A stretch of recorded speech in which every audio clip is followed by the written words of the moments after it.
All right, let's talk about WordPress. Now, there's a good chance you've done a little bit of research on your own, but I want to start from zero just to get you up and running and kind of help you understand the difference, especially between WordPress.com, which we see on the left here, and WordPress.org, which we have on the right. What is the difference? Well, let's talk about WordPress.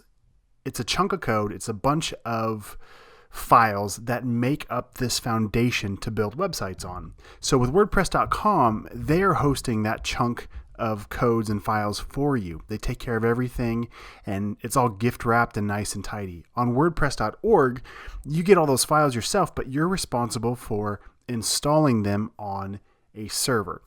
Now, many of you know what a server is, but for those of you who don't, all a server is a fancy computer. Let's just think of it as a computer that's always on somewhere that serves your files, your website. Think of a file as like a Word doc or something, but in this case, it's an HTML file that your website browser can display. So you've got the server, this computer that's always on. So when somebody goes to your website, it says, oh, here you go. Here's the file you're looking for. So what we're doing with WordPress.org over here on the right is we're taking that foundation, that bundle of files, and putting them on your own computer. Basically, you're renting space from a host, somebody like GoDaddy or Bluehost. There's a whole bunch of them. We'll talk about that in a second. With WordPress.com, think of it more like Facebook or any other site you might log into where they handle everything. You create your own account, but they take care of everything else. Let's talk about pros and cons. One of the biggest pros is you can create an account and be up and running almost instantly with WordPress.com. That's outstanding if you're just trying to kick the tires and you want to see if this is the right fit for you. However, you'll notice very quickly that there are some limitations with WordPress.com. Let's go ahead and take a look at that real quick. I'm going to click on this pricing tab. And more than likely, if you were to jump in with the free plan, here are some of the limitations I want to bring to your attention right away. The first is you're going to have a WordPress.com domain name. So let's say you named your site. It would be whatever your name is, .wordpress.com in your browser window. That's fine for playing around, but as a business or professional, that's not going to work. So immediately you're going to want to do the custom domain name, which puts you up into the $4 a month billed yearly plan. That's not a big deal. It's pretty inexpensive, especially for getting started. You're also going to gain a little more storage down here, which again is great, but 6 gigs is not that much if you're going to do anything with video or photos or anything more than just, text blogging. It'll also remove the WordPress.com ads, which is great because on the free plan, there's going to be ads displayed on your website. Again, not that great if this is going to be something that you're using for your portfolio or in a professional manner at all. So let's jump up a little bit further to the premium plan. This is great. It adds more space for us. It removes those ads. You can also monetize your site. And it gives video press support. To be totally honest, I've never used those, so I can't speak to what that even means. Let's jump up a little bit further though. So for $25 a month, we get a lot more. We can install plugins and upload themes. And I want to point this out for the lower ends, installing plugins and uploading themes. So a plugin is a bundle of code that lets you do more with your site.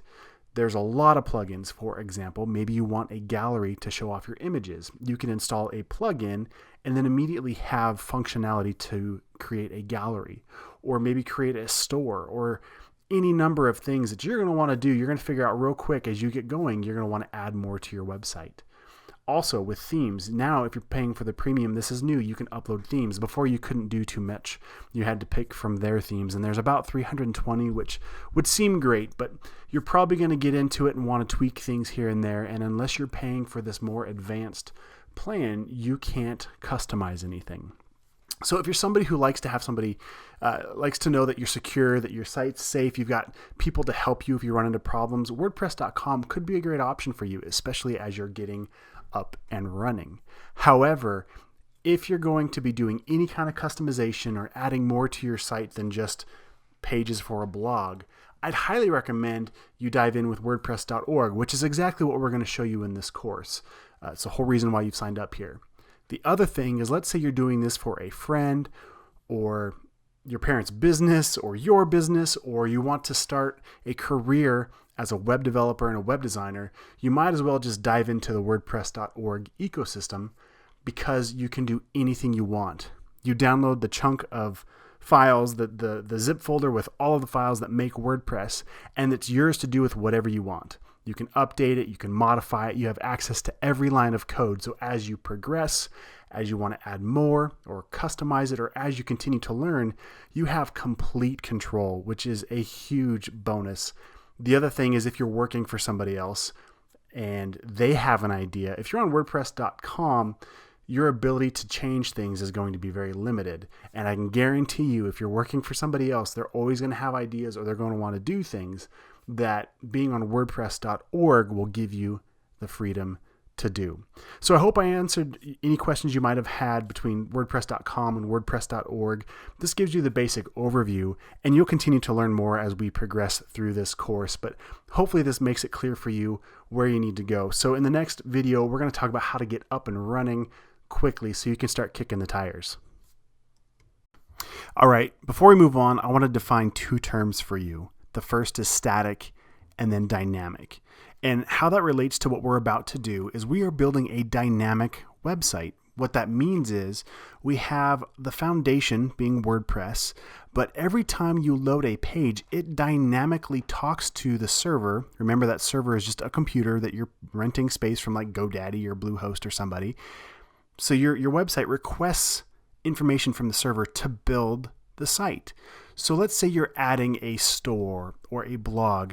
Your site is dynamic in that you might write your blog post and it's up on the website. And then depending on what you've told it to do, that chunk of code will build itself. It will go to the server and say, hey, I need this post, I need this image. And all of this happens in a split second, but that's what we call dynamic. Versus, say, a static site. If you're a graphic designer, perhaps you've played with Adobe Muse. There's a handful of others, or maybe back in the day, iWeb if you're a Mac user.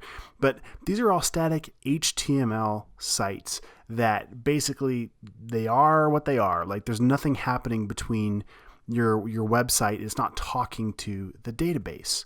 So when we have WordPress, we've got our main core files, but then we also have what's called the database. Think of it like an Excel spreadsheet. It's just full of data that it plugs into your WordPress files as the website is requested. So what we need to do to make this work is either put the WordPress files on a server. We'll talk about that in later videos, but just to get going right now, up and running quickly, we're going to download some software that will pretend it's a host. It's a virtual server running on your own computer. So this is something that is really beneficial for a couple reasons. The first is it's fast. Because we're not waiting on an internet connection to build your website, as you build out your site, changes will happen immediately. This is really important for developers as you're working through things. But the con is because it's not on a real server, nobody outside of your network, your computer in front of you, will be able to see it. So if you've got a client that wants to see your work, they can't see it until you either send them screenshots or share it with them another way, or maybe get in person to view it. The second benefit to building this way is it's actually more secure. Because WordPress is dynamic and it is making requests to the server, it can be hacked, and that happens quite a bit actually. So we will also cover security and how to protect yourself. But while you're building your website now, because it's only on your computer and not available 24/7 for hackers to try and get in and do stuff, it's more secure to build this way. So now that you know the difference between static and dynamic, we're going to jump in with the next lecture and download an application to help get your website up and running. In this video, I want to take a quick look at themes and give you a brief introduction. So go ahead and go to your sidebar and under Appearance, click on Themes. And if you've been following along so far, depending on when you watch this, your default theme is most likely 2017. I can click Customize and customize the options within this theme, such as what my header image is. If it's got a video background, I can click on this back arrow and select the menu that it's using. I can also change if the front page is a static front page, or in this case, my latest posts. And you'll notice some redundancy. These are settings that we've originally set back in the main WordPress settings area. Depending on the theme you have installed, all of these options to customize your theme will change. With the 2017 theme, I can scroll down and click on the pencil tool, which will take me right to that menu item in my sidebar. For now, I'm going to X out of this customizer, and I'll be back at my themes page. So we've got a couple other themes that have been installed on my installation of WordPress, but they aren't actually active. So if I wanted to, I could click Live Preview to see how that would change the look of my website. If I like it, I can click Save and Activate, and you'll notice that when I come to my main live site and refresh the page, it will have changed. I'm going to jump back into my themes page, and let's just say you didn't want these in there. And again, I like to keep things as clean as possible. So you could click on that details page, and down here in the bottom right, you can click on delete, and it'll actually delete and remove all of those theme files from your website. So now I only have this 2017 theme. But let's say you want to move on to something that looks more like you and your brand. What you can do is up here, we have the option to add a new theme. We'll click on that. And there are a lot of featured themes that you can go through and check out, as well as popular themes. This is another great way, much like we searched for plugins, to see what's popular, what's trending, what other people have used, or the latest. What has been the latest release of different themes?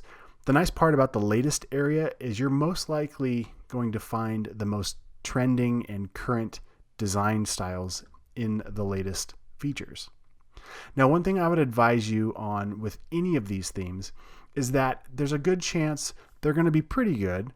However, being that they're free, you might not have the support or the updates that you'd like to have. So if you commit to one of these themes, over time, they might become dated and they might not have as many security updates like a premium theme would. So what I'm going to do is jump back over to the popular themes area and just scroll down a little bit. And just to show you how you can install one of these on your own, I'm just going to scroll through and I see this primer theme. I'm going to go ahead and click install. So it's installing all of the files onto my server, basically in a folder, all the images and chunks of code it needs to build this theme. Just like the plugins though, it didn't actually turn it on yet. So I can click Live Preview and see what that theme would look like on my site, but it's not currently active yet. From here, I can change different settings before I turn it on to make sure that there's as limited amount of downtime on my site as possible. Or I can just simply click Save and Activate, and the theme will be activated right away. So this has just been a basic, brief introduction to themes, mostly so you can see where they are and how to change the look of your website. All right, from here you've got a pretty good understanding of how to set up WordPress, how to add pages, plugins, widgets, themes, and all kinds of things to get you pretty far down the road on your WordPress site. Now what we're going to do is shift gears a little bit. I want to show you how I would use all of these different tools and elements that I've shown you to create websites for my clients. In the next section, we're going to take a more advanced look at theme design and page layout. All right, this is the best part of this whole course. We're going to make a WordPress site and we're going to do it crazy fast. So when we're all said and done, here's what's going to be able to happen. You can open up this app that will host your websites locally. You'll click Create a New Site and you'll give it a name. Hit continue, we'll go ahead and add the site, and just like that, we got to put in my admin password real quick, this app will build your local website. And now I'll click View Site, and boom, there is my new WordPress website, literally that fast. I can come back into that app and click on the admin button here, and it'll take me right into that website we just made. Click OK. And now I'm inside of my fully functioning WordPress website, and that was in a matter of seconds. You can see that it's mysite.dev is the domain name. We'll talk more about that in a second, but again, what I want to emphasize here is that literally took a few seconds. So I'm showing you this now because I want you to understand when we jump through some of these hoops to make it happen, why we're doing this. So now that you know what we can do, let me step back just a few things here real quick I want to show you. Okay. So when I first started building my WordPress websites, I used MAMP. MAMP is a free application that does basically what we just did. It's a little more involved, but it's free and it works great. It's what I used to use up until like literally a week ago when I discovered this other app. MAMP Pro is the professional version. Actually, this is what I used because I could host multiple sites and had a lot more bells and whistles under the hood. If you're on Windows or Mac, you can use either one of these and they're great. Okay, so then the next thing I started to use was Desktop Server from ServerPress. You download the app and it does much the same thing. Again, great app, even faster than MAMP for me. I really liked some of the things about it. And now I just discovered Local by Flywheel. I actually discovered this while I was researching for this course. I wanted to show you guys something that was simple and easy to use, and I love this. So what I want you to do is go to local.getflywheel.com, and what we're going to do is click this big free download button. Now, the download is about 500 megs, so come in here, click the button, choose whether you're on Mac or Windows, give them your name and email and all that information, and click Get It Now. The rest of it's pretty straightforward if you've ever installed any kind of an application. So just step through that, get it up and running to where you now have the option for running this Local by Flywheel. So go ahead and do that right now, get all set up, and then in the next lesson, we're gonna do what I just did where I actually stepped through and created a WordPress site, but I'll show you more of the options and more of the preferences that you're gonna wanna pay attention to. So, okay, go ahead and download that now, and we'll see you in the next lesson. All right, I hope you've got Local by Flywheel installed and ready to go. In fact, if you're like me, you've probably already created a website and you've already started clicking buttons and making your own stuff, and you don't even need me anymore. But let's go ahead and take a look real quick at some of the preferences. I just want to show you a little bit more about this program to help expedite your workflow. So the first thing I want to show you is your preferences. So come up here to the title, Local by Flywheel, click on Preferences. That's if you're on a Mac. If you're on a PC, I think it's up to Edit down to Preferences. I don't know. I'm sorry. You're kind of on your own if you're on a PC. It's been forever since I've used a PC. Anyway, so in my preferences, we have our new site defaults. So every time you make a new website, this is the information it's going to use and where it's going to save it. So from this environment, what this means is what type of coding language and database versions are you using. Don't even worry about this yet. This is an advanced topic. We're just going to leave it as preferred. And what that's going to do is, as long as your application is up to date, it's going to just configure everything for you by default. So right now we've got this environment defaults. We're using this PHP version and this MySQL version. And again, I would just leave this alone. Don't even worry about it for right now. As you get better, as you get more developer minded, and maybe this won't ever be for you, but you'll be able to custom pick what that looks like. Okay, next, your admin username. Make sure it's not admin. That's the worst thing you could do. It's very easy to get hacked if you put that on your website. So go ahead and take the time to make your username something unique, maybe even add some numbers and symbols and stuff. Same thing with your password. Take the time to make sure you have a secure password. Go ahead and put in the email address you'd like to use. This comes in handy if you ever forget your password. Once you migrate this, you can have WordPress send the password reset link to your email. So go ahead and put your admin email in there. And then the default sites path. This is just where the files live. So if I browse right now, it puts all of the site files, actually they're going to be under my root folder, under local sites, and then each new website is going to have its own folder that's going to have all of the WordPress files inside of it. So this is just telling it where to save those files. You can put them wherever you want, but wherever you put them, make sure you don't move them after the fact because it can break links and cause lots of other problems. So that's going to be good for now. Go ahead and leave development mode on. Like I said, I'm pretty new to this application, so I haven't even been able to use this enough to know whether on or off is going to make much of a difference. The forums I read basically just said leave it on and forget it. So that's what I'm going to do. We have some other options over here for exporting, advanced, blueprints, and add-ons. Honestly, all this stuff for right now is good to go. This is the main setting I wanted to show you, is these new site defaults. So I'm going to click on this X over here on the top right to close my preferences, and now I'm back into my main local sites window. I can click on the site that we've already created, and we can step through and look at more of these options. These are things that we'll get into again at a later date. Just know that under the database, remember that slide I showed you where we had the first slide that showed the core files And then I showed the database, and the database is basically the guts of your website. It's the Excel spreadsheet that has all the data inside of it to build your website. Well, clicking here, I can click on Add Minor, and this is my database file. So over here in the top left, I can click Export, and I can export all of my database information. Super simple to do. So this is going to come in handy later when we go to move this and do other things. We also have our SSL and our utilities. We can click on the admin website, or we can actually view the site. Okay, so this is, I know I blitzed through this, but the reason why is because we don't need to worry about this yet.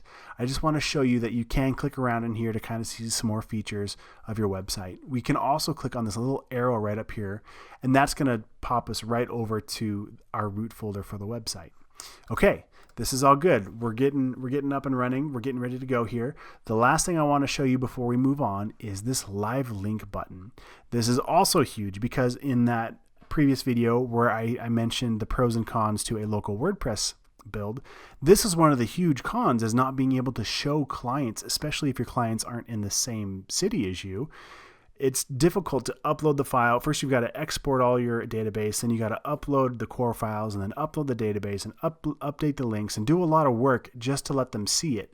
And then if there's any changes, you don't want to work on the remote site. You got to pull it back down and just do a lot of work. So what we can do here with this live link button, if I click enable, it gives me a link. So this is on right now on my computer. If you were to go to this link, you could see this website live right now. Now, if you try it, it's not going to work because whenever you probably go to this link, my computer might not be turned on and this app might not be open. So for this to work, your app actually has to be on and running. So right here, it says one site running. It's got the little green next to it. That means the virtual server is running. I can stop it by clicking that stop sign, and it's going to turn off the server and everything else that it needs to run. And what's going to happen, if I come over here to that link and I refresh it, it doesn't work. So this is most likely what you're going to be seeing if you visit that link. However, if you were, let's say you were my client and I wanted to show you, hey, here's the website I'm working on and here's how it's looking, I'd turn that link on. I'd make sure my site was running. So I'll click on that little button right here, the little play button. Now my site has a green circle next to it telling me it's on, the power's on, it's running. And if I refresh this page, now it works. So now I could call my client and we could have, or whether it's a Google Hangout or Skype call or a phone call or something, and we could walk through the website together and look at the progress. So this is an awesome feature and super easy to do. You could do this with MAMP, and you might have been able to do it with that ServerPress version as well. To be honest, I never really did that with those. So I do remember MAMP was a little more difficult. You couldn't just turn it on like this. So this is a huge game changer for being able to work locally, have the speed while you're developing, but then also have the flexibility to share it as well as the security. So when I disable this, now I don't have to worry about my site getting hacked or anything weird happening to it before I'm ready to turn it on and go live. So very, very cool features here. What I want to do now is just quickly show you. Now, if you wanted to make another site, we've got this one running. I can click this plus button down here in the bottom left and just add another site. Whatever you want it to be. I'll click continue. And again, I'll click continue because I'm not worried about doing any custom configurations. And then this will pull those default options that I set in those preferences.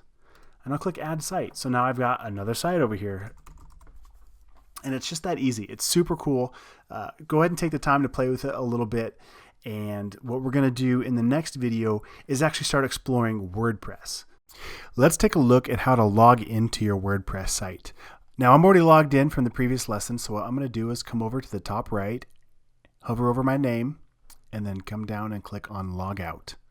Now that I'm logged out, there's a few ways you could get back in. If you're using the Local by Flywheel app, it's actually really straightforward. Just click on the site you want to log into, and then over here towards the right, we've got this gray admin button, and I'll click on that, and it'll take me straight to my login page for WordPress. Safari is remembering my password, so I'll click on that and hit login, and I'm back into the dashboard. It couldn't be much simpler than that. Now, if you're trying to log into a remote site, say on GoDaddy or Bluehost or some other hosting platform, all you have to do is go to the website address. So in this case, it's mysite.dev. I can hit return and see the live site.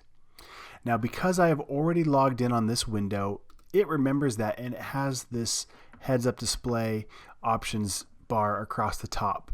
Now, if I was truly logged out, we'll log out again and we'll go back to mysite.dev. We would just see the website without that options bar across the top. So what we're going to do is click in the web address, and at the very end we're going to type /, that's the one that's got the question mark on it, login, and I'll hit return.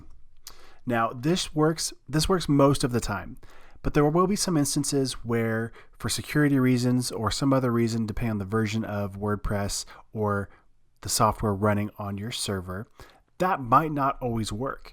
So when I hit login and hit return, it actually redirected me to this wp-login.php link. It's just a little more difficult to remember, but if you go to that to begin with, you'll go to the same spot. And then last, if we went to mysite.dev /wp-admin, I'll hit return, and that'll get us there as well. So as you can see, there's a lot of different ways to get to your login page. My favorite, of course, like I said, is just to type that / and then login at the end. So just to recap, we can click the admin button in local by Flywheel. We can go to the web address and at the end type /login. We could type /wp-admin, or we could type in /wp-login.php. In this video, we're going to take a look at creating pages in WordPress. Before we do, I just want to point something out real quick. In the last video, I had you set your permalinks to post name, but I noticed that it threw this index.php in there as well, but we don't want that. So I'm going to click on custom structure and just delete this portion right here, this index.php and then the /. I'll hit delete, and now it just has this /%postname %/. Go ahead and do that and then hit save changes. That way our links moving forward will be much cleaner and simple. Okay, with that done, let's jump over and take a look at pages in WordPress. I'm going to come up here in the sidebar and click pages, and you'll see we have a sample page by default. I'll click on the title, which is the same as clicking on this edit link. They'll take us to the exact same spot. And you can see we have our page title. We can see what our permalink will be, and that's that structure we literally just changed. So now instead of it saying mysite.dev /index.php /sample page, it just has that /sample page.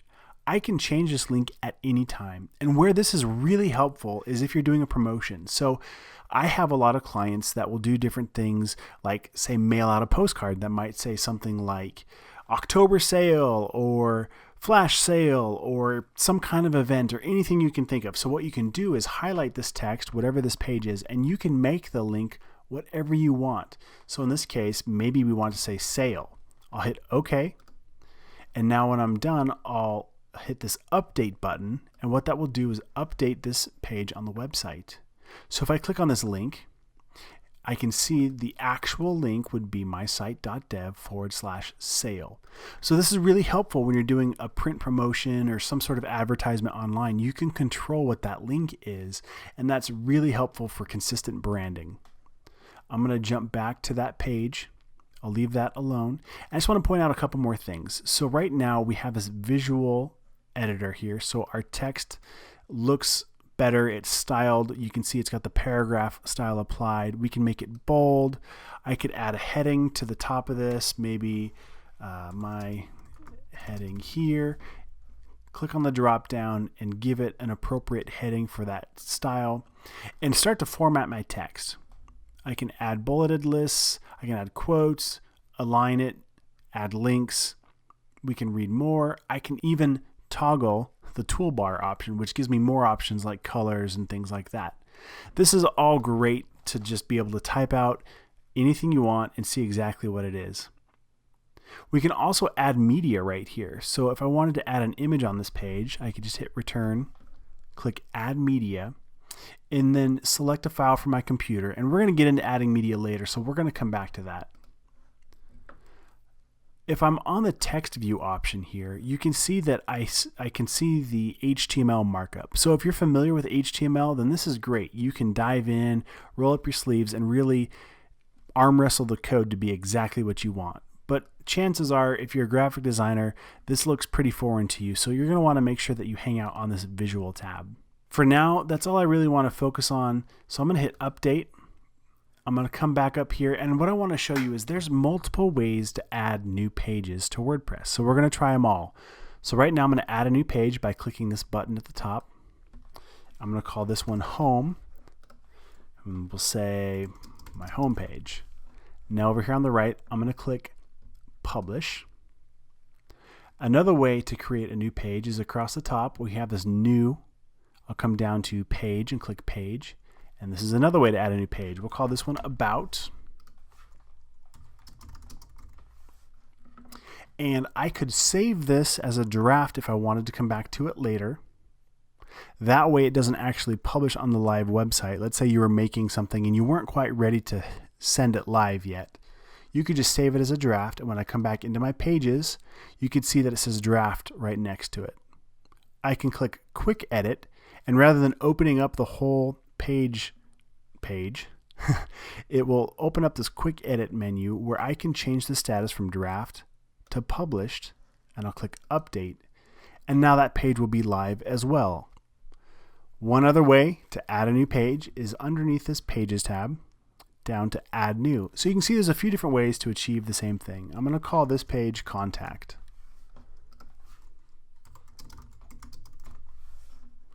And this time I'm going to hit preview. What that's going to do is show me a preview of what the site will look like without actually making a changes to the site. This is helpful if you're making text changes or making changes to your page, but you don't want everybody else to see it yet. I'll hit publish. And now I'm going to jump back over to all my pages, and you can see I've got about, contact, home, and a sample page. Now if I go over to my website, I'm going to click right here on the title. You'll notice when I scroll down, I can't see any of that. There's no menus, there's nothing that would show me those pages I just made. So in the next video, we're going to take a look at how to create a custom menu for your website. All right, it's time for some fun with plugins. Like I've mentioned in previous videos, plugins help extend the functionality of your website. So out of the gate, WordPress can do a lot of great things, and you've already seen some of that, such as create pages, do custom menus, quickly get a website up and running without having to code anything. That's all awesome. But what happens when you're ready for more? Let's go ahead and jump over to our plugins page here. So in our sidebar, we'll go to plugins, and this is where all of your plugins will live once we have them installed. Currently, you'll see we don't have any, so let's go ahead and go look for some. I'm going to click on this add new button at the top.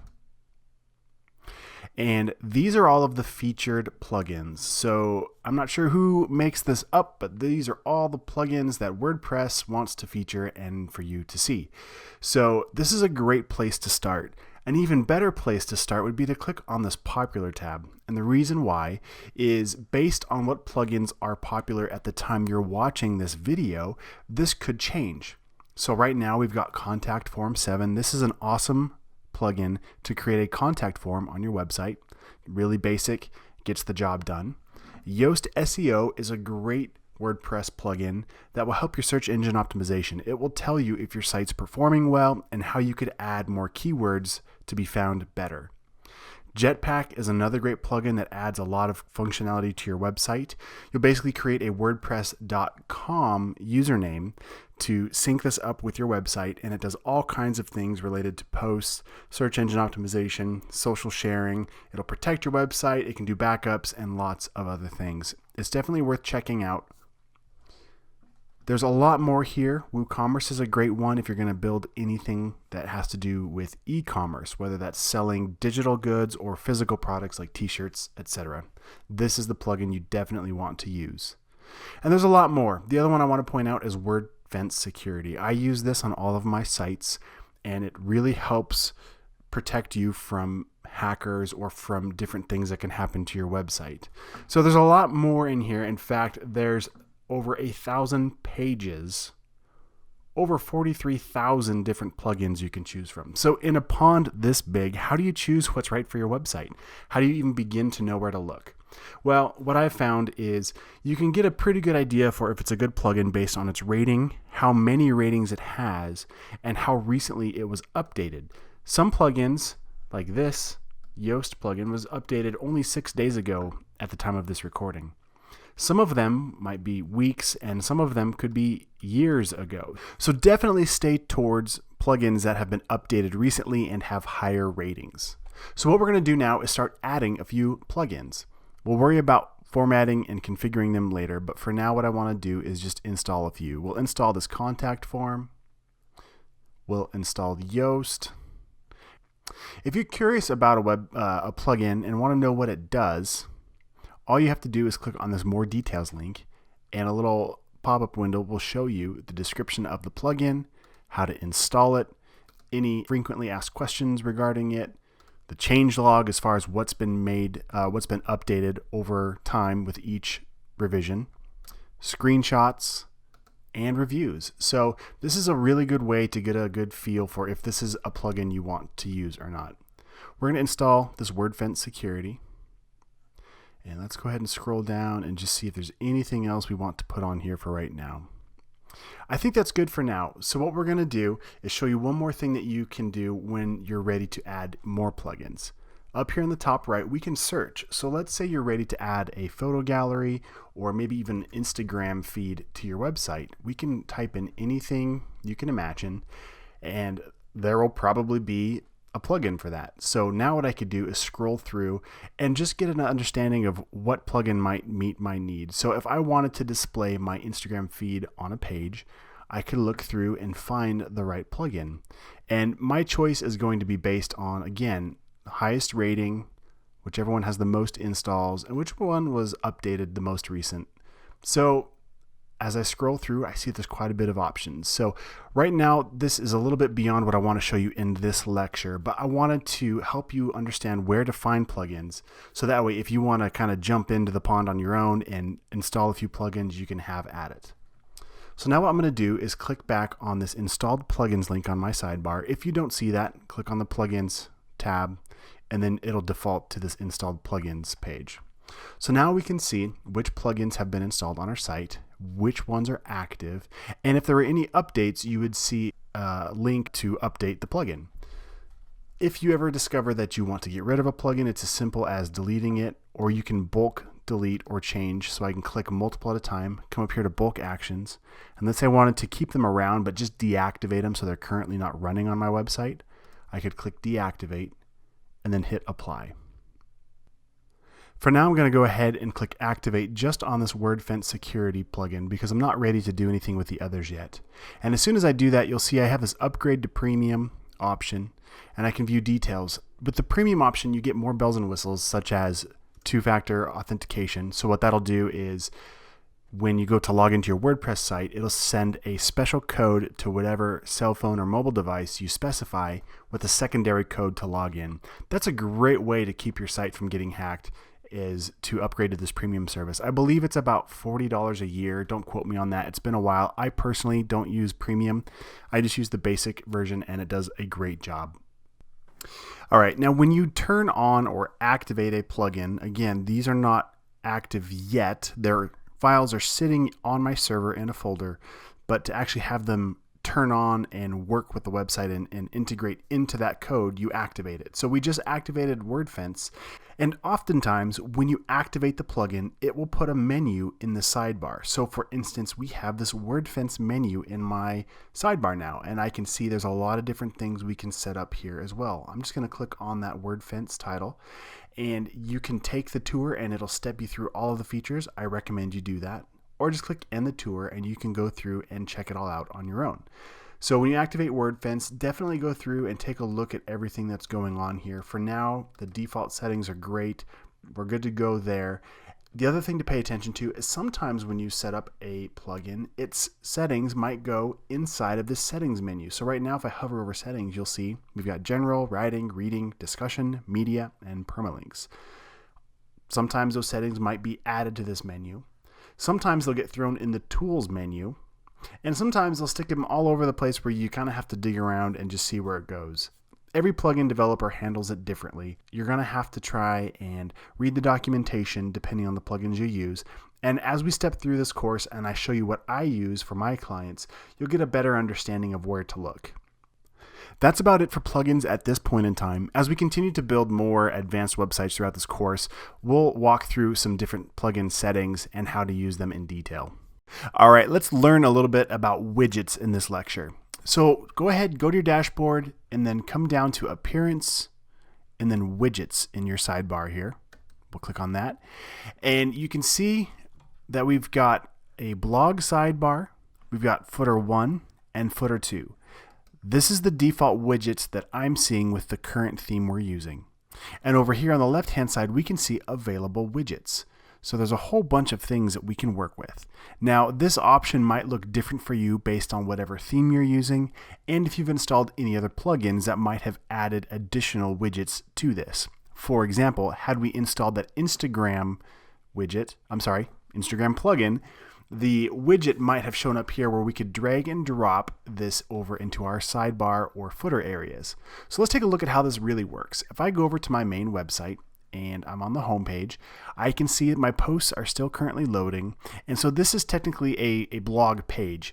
And every blog page on this site, the sidebar will have these elements. So I've got search, recent posts, recent comments, and etc. Let's look over here and you can see all of those in working format. For example, this meta area where we can log in, log out, and check other things. Let's jump back over into here. If I click the twirl down on meta and delete it, it will immediately show up over here when I refresh the page. So now that meta area is completely gone. Where widgets are great is you can do a change in one spot here in this widgets page, and this will dynamically update every single page on your website. So rather than having to go through each page currently on your website to change the footer area, you can do it in one spot here and it will make that change across the entire site. So for example, let's say I wanted to add my logo to the blog sidebar area. I could drag and drop the image widget. I can add an image by clicking this add image button, and I have my logo over here. You can select a file from your computer or just drag and drop, hover over that window, let go, and it will upload the logo to your media library. I'll click add to widget down here and I'll click save. And now when I refresh this page and every other blog page I visit, my logo now sits at the top. Another great spot is the footer. You could add a custom menu. Let's click and drag this custom menu widget.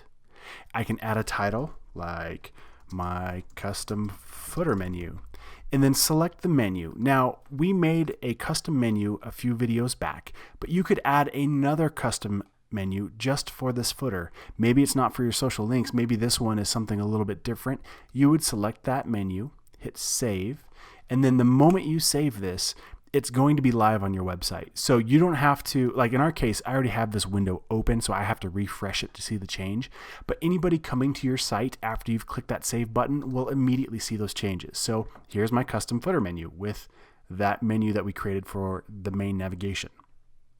So coming back to our widgets menu, I'm going to delete this as well and just show you if you ever wanted to say save something but change it temporarily. Like let's say I didn't want this logo in here for now.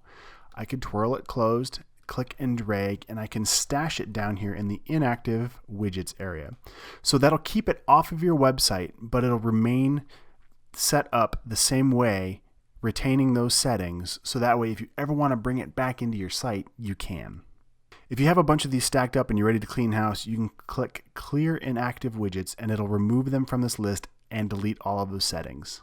And that's pretty much it for widgets right now. Again, I want to tell you that this will change depending on the theme you're using and the plugins you have installed.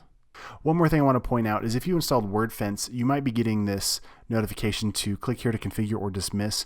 If you haven't gone through and taken the time to go through all of those settings, go ahead and configure that. Otherwise, just hit dismiss for now and that'll go away for this session. All right, that's about it for widgets. So in the next lesson, let's take a look at themes. I've got a lot of ground to cover in this lecture. We're going to talk about themes, but there's a lot to know and a lot to consider when choosing your WordPress theme.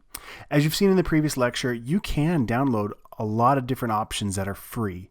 I found, however, that you'll have better support and typically better experience with more premium themes. And by premium, I do mean you do have to pay for them. So I don't expect you to have to buy anything for this course, but I do want to show you exactly what I use in my workflow that I actually build real projects for real clients with. So if this is something you ever want to do more than just as a hobby or for more than just your own personal website, here are some things to consider.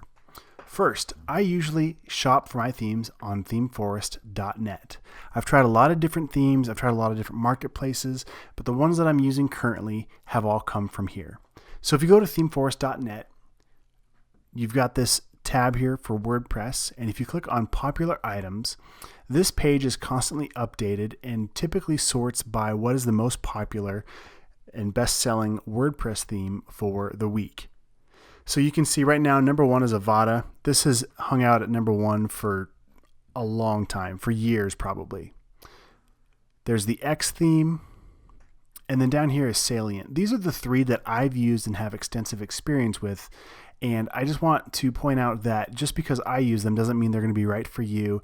They're just ones that I've used a lot. And because I use them a lot, I'm quick with them. I know where the developers have put all their settings. Remember how I mentioned that not everybody uses the same type of settings and things can kind of get buried. So I try to find the same themes for most of my websites because it speeds up my workflow, because I don't have to try and guess how to make changes. So feel free to take a look. There's a lot of great themes that are up and coming. What I'm going to do real quick is hold down my command key on a PC. Again, you could hold down the control key, and I'm just going to click on these three themes, Avada, X, and on Salient, just so we can take a look at these options. You'll notice right away the price point at $60. There's pros and cons. You could think of this as like, oh my goodness, $60. Why would I spend $60? Or you could think about if you or I had to try and develop everything this theme does from scratch, you'd probably have to spend a couple $100,000, maybe 20 grand. I don't know, a couple hundred might be a little steep, but it would be a lot of money just to try and develop all of the functionality that these things pack. So we've got the Avada theme, and if you want to see what it looks like, we can click on this live preview button. It'll open up a new browser window, and you can scroll through and check out some of the different settings. You can check out all the different layouts it has. And the one thing you'll notice right away when you get into these more robust premium themes, they're almost overkill. There's a lot of code. The sites can be slower with the animation, and they've tried to account for everything under the sun that you might want to use. So because of that, the themes tend to be more bloated. So that's something to consider if you're trying to build a lean website that loads fast, or if you're trying to have something that has all kinds of options for you right out of the gate. So I'm going to jump over into the X theme, and I will click live preview. Now, one thing I want to say about the developers of the X theme, I actually went to a conference in Las Vegas and met the people behind this theme, and they're great people. I love getting to work with them, and I love supporting a company when I believe in what they're doing. So these guys are great. They've got really good customer service, and that's again something you're not going to find with a free theme. So if you have a question or you get stumped, there is a member marketplace where you can ask questions, and for the most part, somebody's probably already asked the same question, and you can find solutions in the forum. So that being said, one of my two favorite things about the X theme is this cornerstone page builder. So a page builder is something where you can literally drag and drop the elements on a page. So instead of trying to code it, you can actually look at the page and drag and drop and move things around. And we'll talk about that a little bit more in the future. But this is a huge plus for this theme, as well as demos. So you can click down here on the demos, and they have a ton of samples for this theme. What's even cooler is once we get this loaded, you can have it automatically install a fully functioning working demo. And so your website can be built insanely fast. So we'll come back and look at some of these in a little bit, but some of these demos, for example, if I wanted to build a gym website, I can click on demo. And this is a sample website that they've built. And when you're inside of WordPress with your site, you have the theme installed, you can click install, and it'll basically replicate this exact website on your server. So then from there, you could add your own images, add your own text, and you'd be a long ways down the road in having a beautiful website. The next thing I want to show you is Salient. We'll click on Live Preview. I really like this theme. I think it's really slick. It looks good. It's got some great animation elements, and it's actually what I use on my personal website. So if I go to mitchellsgarage.net, this was the website that we used for our agency, and it's pretty basic. I mean, not a lot going on, but I really enjoyed working with this one because it was simple to use.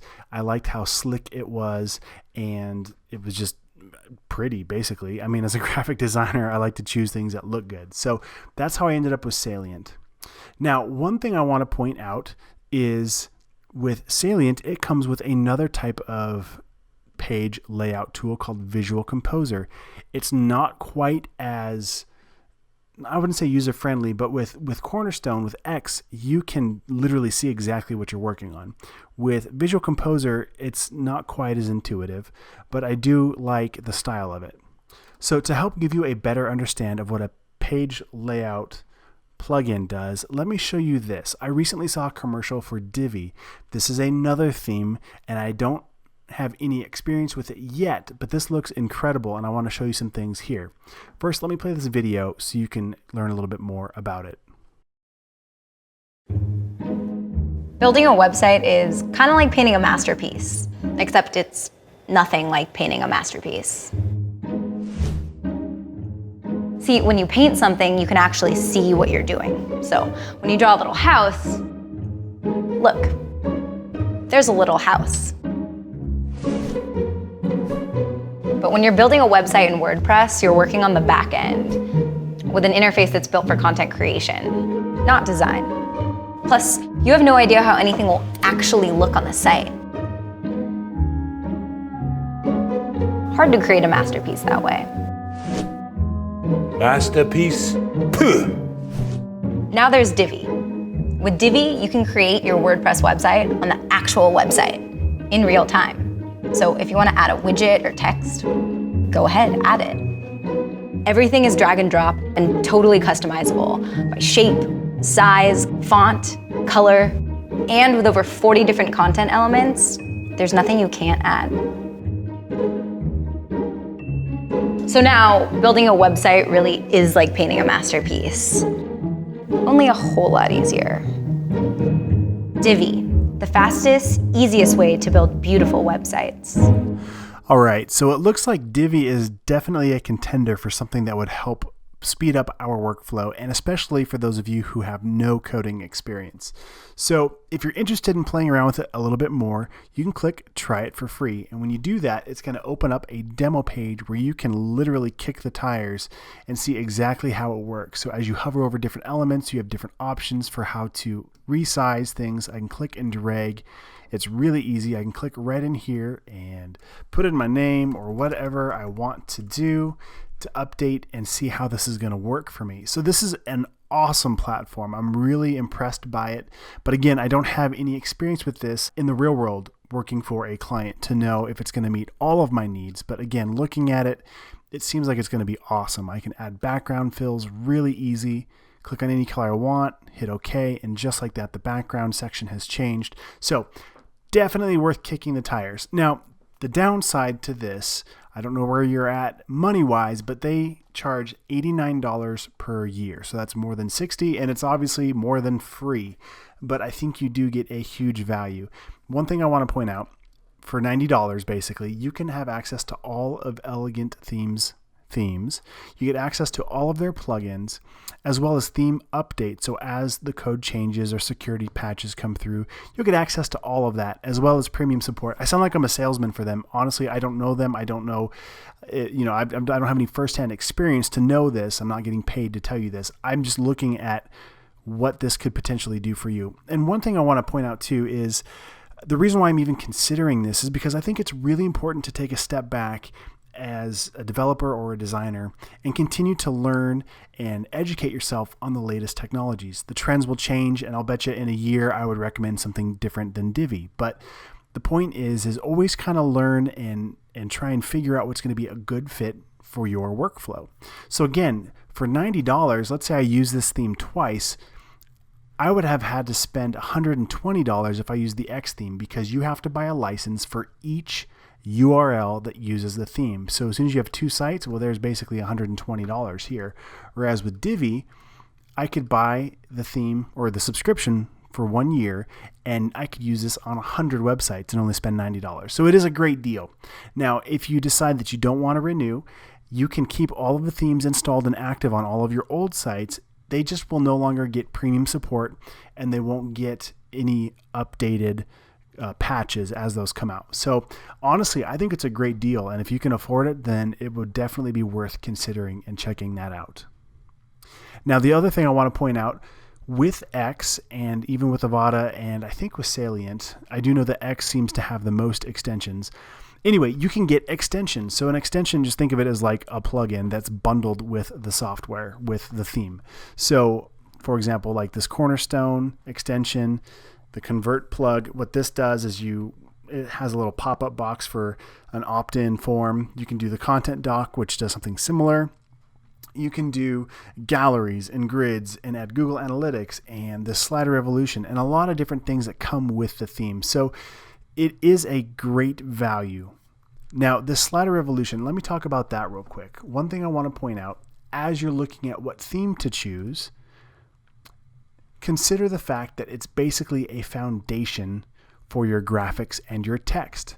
So this slider evolution is basically a huge image gallery or image slider that could go on your homepage. So here is an example. This whole big canvas here is slider evolution. So imagine if I use the X theme or Salient or Divi or anything else, really all I'm seeing right now on the homepage when I get here is just the navigation. The rest of this whole thing is slider evolution. So I've got these animated clouds, these layered mountains, and the text, as well as a button sitting on top. So that's something to consider. Now I'm getting into the actual theme file and the style and the layout. So keep in mind that just because you like the way something looks, let's jump over here into Divi again. Let's say I'm scrolling through this site and you might like everything, but when I get to this section here, let's say, oh man, I really love that. If we break it down and look at it, honestly, all these are, if I drag and drop this image over here, it's just an image. So as I look through these different images that came from this website, it's a beautiful image. There's another beautiful image. So let's say I took these 3 pictures and put them on any other platform. All of a sudden, it's going to look exactly the same. So as you pick your theme, kind of think about what goes in the back end of it, what kind of extensions you get, and maybe what the navigation looks like by default so you don't have to do a lot of styling with it. So jumping back over here to the slider evolution, here's another sample. Again, this one takes up pretty much the full screen when you get there. And there's a whole lot of other usage examples you can see. So this video is getting pretty long, and I don't mean to overwhelm you, but I guess what I'm trying to show you is that there are a lot of things you can use. And moving forward, perhaps Divi is a good fit for you. I'm going to be working with the X and Salient themes just because I have a lot of samples to show you, and we'll be able to get up and running. And then from there, I'll be able to show you the differences so you can pick what works for you. Okay, now that you've got a better understanding of finding themes in the marketplace and kind of how to look for it, I want to go ahead and show you the back end of the themes that I use just so you can get a better idea of what it would be like if you purchase these. So we're going to start off with X, with Salient, and then I'll compare those to Divi. Now, I have found that of all the themes that I've used, the X theme seems to be the easiest for my clients to use. So this has been a great thing to use when I know that I'm going to be handing the keys over to somebody else. So if they're going to be making edits themselves. Let me go ahead and show you why. So this is the X theme, and when you go to edit a page, you'll see something that looks kind of like this. This is called Cornerstone, and it's the X theme's page builder. What I mean by that is as you hover over each element, you can literally click and drag and drop to rearrange, or click within to edit the text. You'll see on the left-hand side we have all the different settings for each element. I can click on a section here and I can control different things like the text alignment or add background images. I can even click on manage layout and really easily click to change how the rows are broke up into columns, what the column layout looks like. I can go back to the main layout here and see these main sections and drag and drop those, or hit the clone button if I want to add a copy of something to change it. So to a client who doesn't know how to build anything with web design, this can be really easy and familiar and friendly to them. So it's a great option. I feel that the templates it has are kind of limited, and I think that overall though, it'll help your client get up and running because there won't be an overwhelming amount of choices. Now let's jump over to the Salient theme. Salient uses a page builder called Visual Composer. And if you go to edit a page, this is kind of what it looks like here. If I click back on classic mode, you can see that it's using a bunch of short codes, and this isn't super intuitive. So I'll go back to the page builder view, and this is at least a little bit better. I can click and drag to rearrange things, but I really have no concept of what is this going to look like on a page. If I hit preview changes, you can see it's actually a beautiful page, and that's one thing I really like about Salient is it's a really sharp looking theme. But here's a little hidden gem that makes this probably my favorite, is this little template button. When I click on this, Salient has a bunch of pre-built, really nice looking sections that you can work with. So for example, let's say I wanted to add a hero section. I can click on this over here, and there's a bunch of basically full screen, what we'd call a hero block. So let's say I wanted to add this minimal call to action section. We'll click there, and it threw it down at the bottom of the page, so I can click and drag to move us back to the top. I'll hit preview. Let's jump to that page, and now I have a full width, full height hero image, and that was really easy to do. Let's go back and add another section. I'll come to my template up here, and let's just kind of scroll through and see real quick what we've got here. How about a full screen biography section? We'll click on that, and we'll hit preview again. We'll jump to that page, and as I scroll down, you can see it added all these full-size images, or this grid.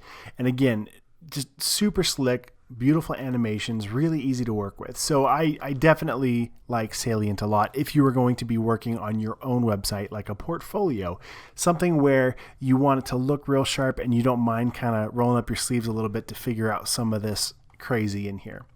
Now let me jump over to Divi. Again, I don't have a website to show you that I've built with Divi. This is fairly new to me, but it seems to have the best of both worlds. And what I mean by that is you can see exactly how it's going to look, but I can also click down here. This would be closed usually. Click on this little purple button down here, and then click all the way over on this little left button, and I can show the skeletal view of this if I wanted to drag and drop and kind of rearrange things. So I feel like it does a pretty good job.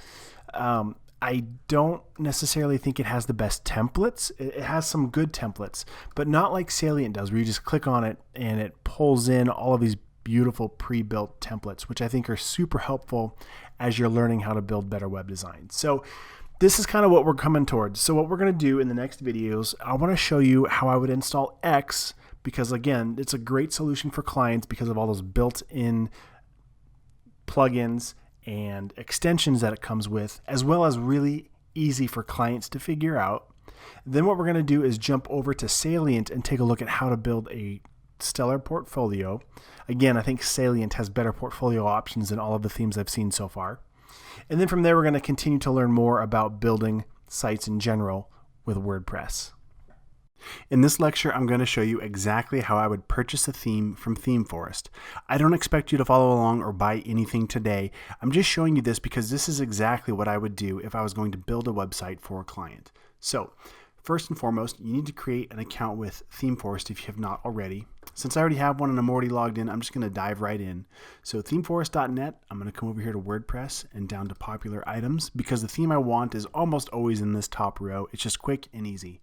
If you don't see the X theme, you could search for it up here. I'll just hit X and hit return, and in theory, there it is right at the top. So this is the theme I'm wanting to buy today. I'll go ahead and click on that link, and I can click buy license. You can see it's $59, and I'll click add to cart. Now let's go to checkout. And with the Envato Marketplace or ThemeForest, however you want to look at it, it's a little bit different. If you just check out with PayPal, they actually charge you a $2 handling fee, so the total would be $61. Now you can use a Visa card, and same thing applies. It will give you a $2 handling fee. Or you can do something called Envato Credit. Right now I have $3 left over from purchasing this way in the past. But what you would do is come up to your account and go down to add credit.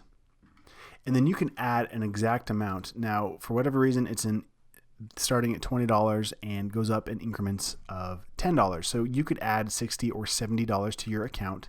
And then that way you wouldn't be charged that extra $2 handling fee, but you're going to end up like I have with extra dollars in your account that you might not use. So anyway, be that as it may, however you want to check out, just know you can either add credit or you can check out with that $2 handling fee. I'm going to come back to my cart and I'll click checkout. Now, once I'm all ready to go, I'll click checkout with my PayPal account and the transaction will be complete. So I've already gone through this. I'm going to go to my downloads section. So once you've purchased a theme, you will see everything that you've purchased. And you can see I've bought multiple copies of the X theme in my day. And what you can do is once you have that, this will always be in your account. So when you're ready to install this theme on your website, I'll come over here to this big green download button and I'll click on that. And I have the choice to download all files and documentation. And if you do that, it's going to look like this. You'll get a zipped folder and I'll open this up. And you'll see the extensions, and those are all of the all of the plugins that are bundled with this theme. You'll see the licensing agreement. You'll get an XML file with the demo content. So this is how we can import all of those fully finished and fully functional websites. You'll get this documentation file, which shows you exactly how to install it, how to activate it, all the add-ons. Basically your user manual, if you feel like reading it all, to learn how to use X. And then of course, this x.zip is the actual theme file. So if you just wanted that and you already are ready to go, once you get going and know how to do this in the future, you can just download the installable WordPress file only, and that's going to download just that regular theme zipped folder. All right, that's pretty much it. So let's do this. What we're going to do is jump into our local by Flywheel. I've got my site. I'll click on admin to get into my site's admin area, over to appearance, and I'll click on themes. Now I can either click add new up here, or I've got this big add new plus sign. I'll just click on that. Either one will work great. And because we purchased this theme, we're actually going to upload the zipped folder. So up here on the top, I have upload theme, and I'll click there. And then I can either click to choose the file, or at least on a Mac, I can click and drag and just drop it right there. And I'll click install now. Once the theme is done installing, I can either do a live preview, I can activate it, or I can do nothing and return to the themes page. And that's what we're going to do right now. And look at this. We still have that demo theme we were playing with active. And now we have the X theme ready to activate. So what we're going to do now is go ahead and click activate. All right, once you've activated the theme, it's going to add this menu item in your sidebar and most likely redirect you to this page. And it's going to say, hey, you're almost finished. You just need to put in your code, your purchase code, to prove that you bought it. So what you can do is go over to Theme Forest, and wherever you downloaded that theme, you can click on License Certificate and Purchase Code, download that, and then open up that text file, and it's going to show you who it was licensed to, who is the author of the theme, what was purchased, and most importantly, this item purchase code. So I can copy this code and then go back into my theme and paste it in here. Now, you might need to manage your licenses directly within the ThemeCo account. So you can click on Learn More to actually do a product validation process. But once it's all done, you won't have to worry about it anymore, and then your website will automatically update and you'll have access to all those other extensions. So what I'm going to do now is go ahead and paste that code in here and hit return. It's going to verify the license. Congratulations, my site is now validated, and all the red locks now turn green, and I have a lot of bonuses. So I have all of my automatic updates ready to go. I have access to the knowledge base. If I get stuck, I can ask questions. I have this demo content, so I can quickly go through here and add any of these sites to my website, as well as all of these extensions. So now that you've installed the X theme, you would be ready to go. Now, what we're going to do in the next video is talk about child themes. So I know we just installed this theme, but we're going to do one more thing that will help give us the greatest flexibility as we move forward. All right, I'm going to try and explain child themes. If I do a terrible job, I'm sorry, but basically here's what we're trying to achieve.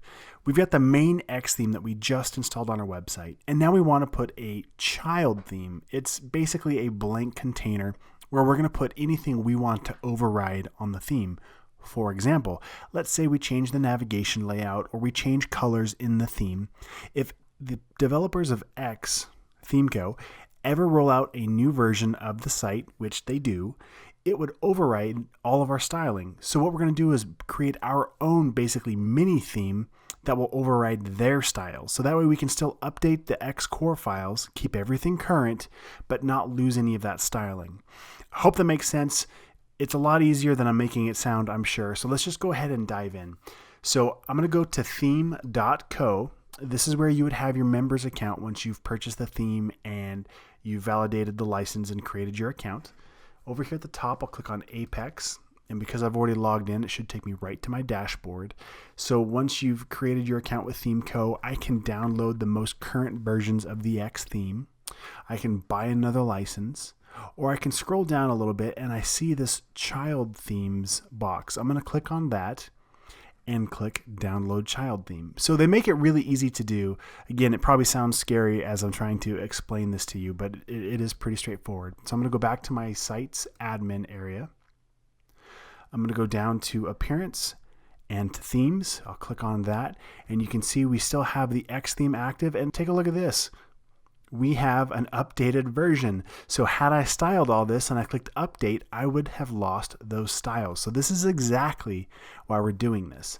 So I'm going to click Add New. I'm going to go to Upload Theme, and then I'm going to drag and drop this X child zipped folder we just downloaded and click Install Now.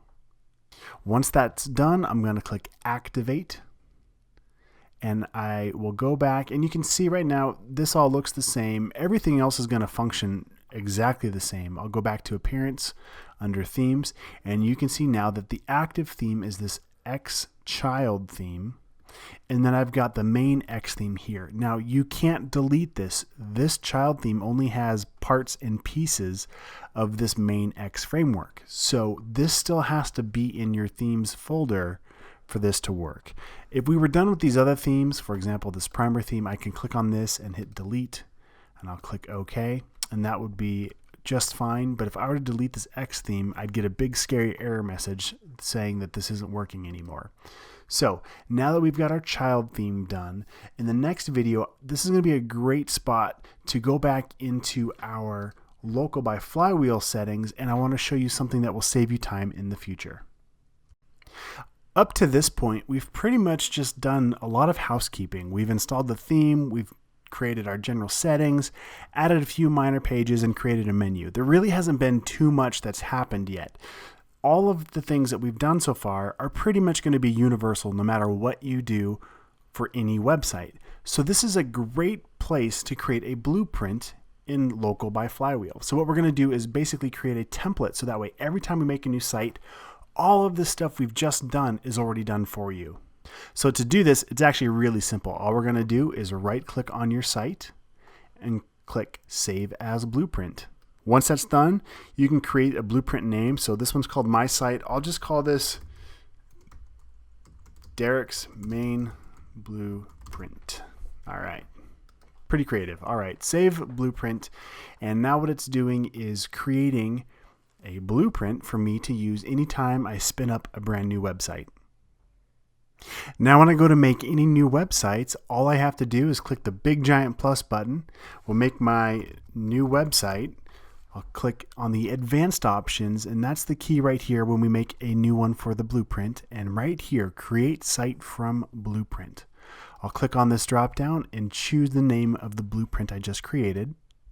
And I'll click create site from blueprint. Now what it's going to do is actually copy all of the plugins, all of the pages, all of the themes, anything that I've done to this website will be an exact clone up until this point. So that way I can dive right in and start customizing this site for each client. Let's go ahead and take a look at this new website. We'll click View Site. Now it's under new website.dev, and you can see the X theme is active. Everything else that we've done up to this point, let me log in, and you'll be able to see that we've got the WordFence plugin installed and running. We've got all of our pages that we've created. The X theme's already installed, and this blueprint is ready to go. All right, so make sure that you take the time to create a blueprint. This will help expedite your workflow as you continue to build more websites. So let's go ahead and use the X theme to install one of those demo sites. I'm going to go ahead and create a new site, and we'll call this one X Demo. We'll go to my advanced options and we'll use that main blueprint. I'll go into the site admin area.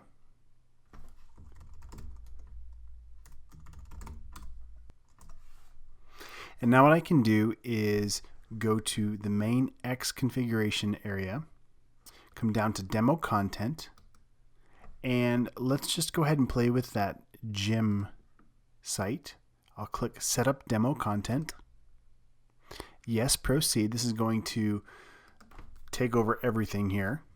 And it's going to download all of the images and put them inside of your media folder and set everything up for you. So it could take a little bit of time for all of the images to download. But once they do, we can go ahead and click back on my site, and you can see that we have this gym website all set up. The navigation's been set up. There's even a logo. All of the text works. All of the links work. And there's even custom posts. All kinds of stuff has already been set up for you. So this is an incredible way to get up and running and to be able to kick the tires and check everything out. All right, and let's be honest, we just built a fully functional, highly dynamic website in under 2 minutes. That's insane. I know it took us a while to get up to this point, but let's say you were able to turn this into a career and sell websites to other clients. These websites that we're creating are worth anywhere from $2,000 to $10,000 or more. I have charged personally that much money when I build websites. I'm not promising that you can make that kind of money, but what I'm saying is there is value here, real tangible value that you can sell to your clients. So this is an incredible time to create websites and to be a part of this online ecosystem. So I just get really excited, and I just wanted to point that out to you that we just created a fully functional website in no time at all. So that goes back to the discussion we had about paying for premium themes. Now I know that a lot of the legwork that we just did was basically done by using local by Flywheel. I get that. But also importing that demo content from X, and I think that Divi does something very similar. So sure, you might have to spend $60 or maybe even $90 to get into this market, but the barrier to entry is so little when you think that if you had to code all of this from scratch or create it yourself, you might be spending $20,000 or more just to get to where we're at and what we've been able to do in under a couple minutes. So just wanted to point that out and bring that to your attention because this is an incredible opportunity. In this section, we are going to focus exclusively on building your portfolio. Whether this whole course was just so you could learn how to do WordPress for your own website, or if you want to learn how to turn this into more of a paying gig where you're creating websites for other clients, either way, a portfolio is going to be the next step so you can show off your work. So what we're going to do is download the Salient WordPress theme because I believe this is going to be the strongest theme for displaying a portfolio that I've currently seen. So you're welcome to deviate and do something else, but here's how I would build my portfolio website. I'm going to get started by jumping over into ThemeForest. So we'll go to themeforest.net. And then in the search box, I'll just type in Salient. And it should be the first thing that pops up. We'll click on this theme. And if you haven't already following along with when we got the X theme, again, if you want to do this, would love to have you follow along. You don't have to do this by any means, but again, this is how I did my portfolio, and I just want to show you exactly what I did. So go ahead and purchase this theme if you're up for it. I've already done that, and so in my downloads section of my profile, I have the Salient WordPress theme, and I've already gone ahead and downloaded it. So what I've got here are all of the documentation and installation files in this zipped folder. So I'll double click on that and open this up. I've got my licensing, I've got my data info, I've got my child theme, which we learned about in the last section. I've got my user guide, which is super helpful to show you how to install everything. And then I also have the main salient theme. So now that we have all the pieces, let's go ahead and fire up another site. So I'm going to jump into local. I'll click the plus button down here to add a new site. And I'll call this one Salient Blueprint. I'm going to actually use the blueprint I made in the last section just to get us started. But if you remember, we actually saved this with the X theme. So it's going to have all those pages I made, but it's also going to have all of the settings set up the way they need to be. And it's going to have the X theme. So we'll do a little bit of housekeeping in here and then update our blueprint. So that way we have options for both themes. I'm going to click on Admin. And I'm going to jump over to Appearance and then go to Themes. And you can see we've got the X theme installed. Let's go ahead and give this the Salient theme. So I'll click Add New, Upload Theme. And I'm going to start with the main salient.zip. The reason why I start with that one first is because this is the main parent theme. So this is going to have everything that we need for the theme to work. And then we'll do the child theme last. So that way when it's all done and it gives me the option to activate, I can just click Activate and that child theme will be ready to go.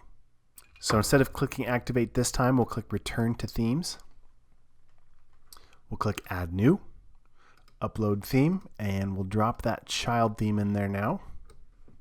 We'll click Install. All right, and once that's done, we are going to click Activate. And now my salient child theme is the active theme. So let's do some housekeeping here. We've got a few things to look at. This theme has some plugins that come with it and that are required for it to function. So we've got to get those installed. And while we're on this themes page, let's go ahead and clean up these themes that we're not using. So I'm going to click on 2017 first. I'll hit Delete. Click OK. Click on the X theme and I'll hit Delete. And then click OK.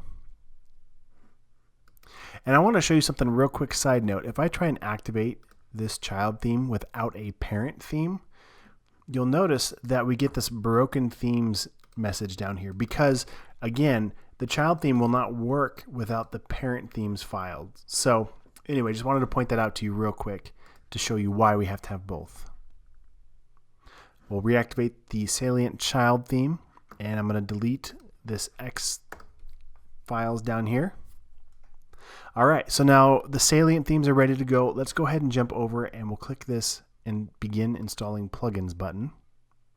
And although it wants me to install WooCommerce, I'm not going to be using this for the portfolio site. So this is extra and I don't have to install it.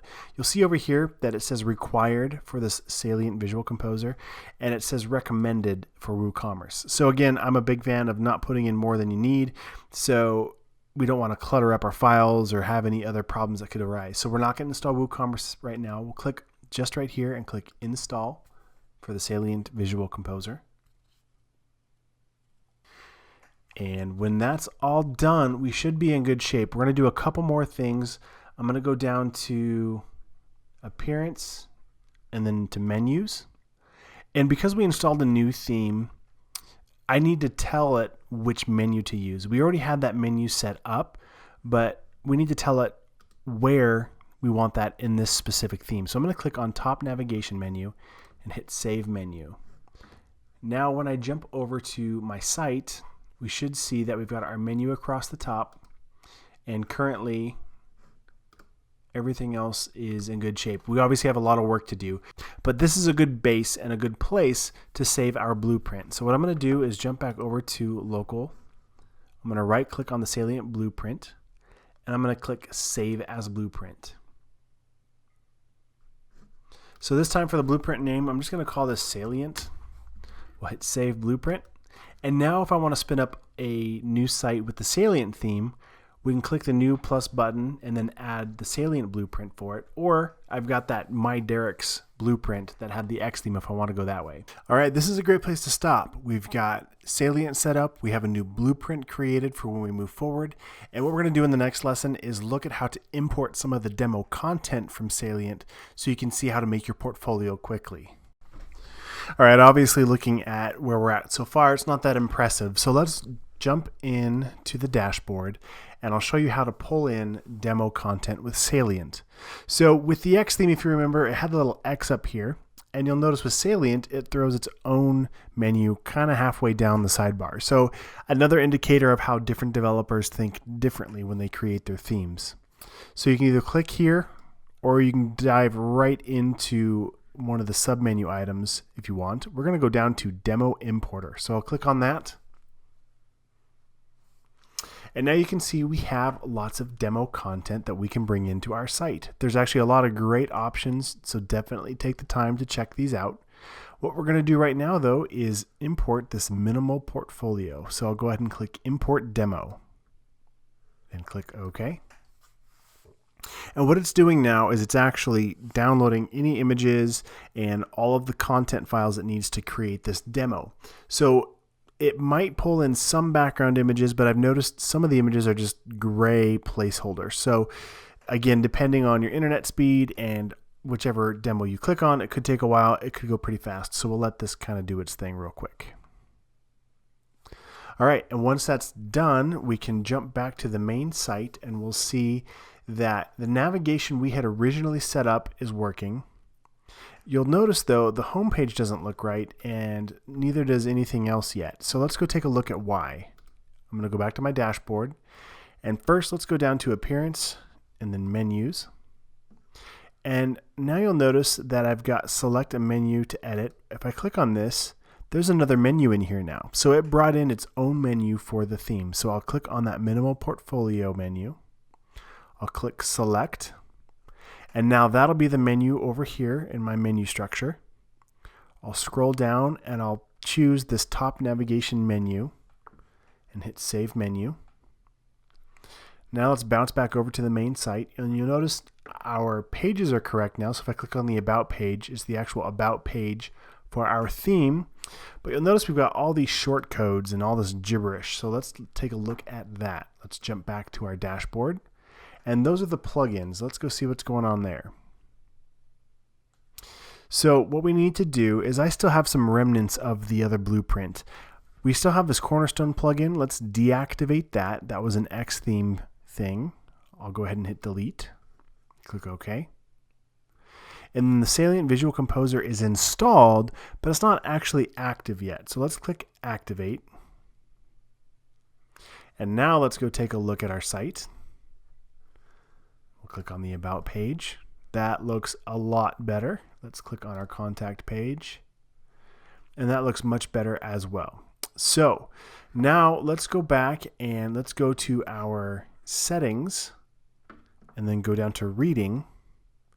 And let's turn off the Your Latest Posts on the home page and instead make it a static page. I'll click on that and let's go choose our Home-Minimal Portfolio. And we will click Save Changes. Let's jump back over here and take a look. And that looks a lot better. All right, so you can see right away that this is a pretty impressive portfolio. It's got some really subtle animations that look slick. If I drag my window smaller, you can see it's responsive, which is awesome.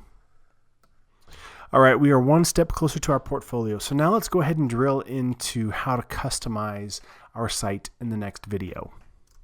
If you already have a logo file to work with, feel free to skip this video. However, I'm going to show you a couple tips that could be handy down the road, no matter what you're working on. So what I'm going to do is I just took a picture of a fake signature on a white piece of paper. I just drew it out with a Sharpie marker. I used my iPhone to take the photo, and this is the photo I got from that.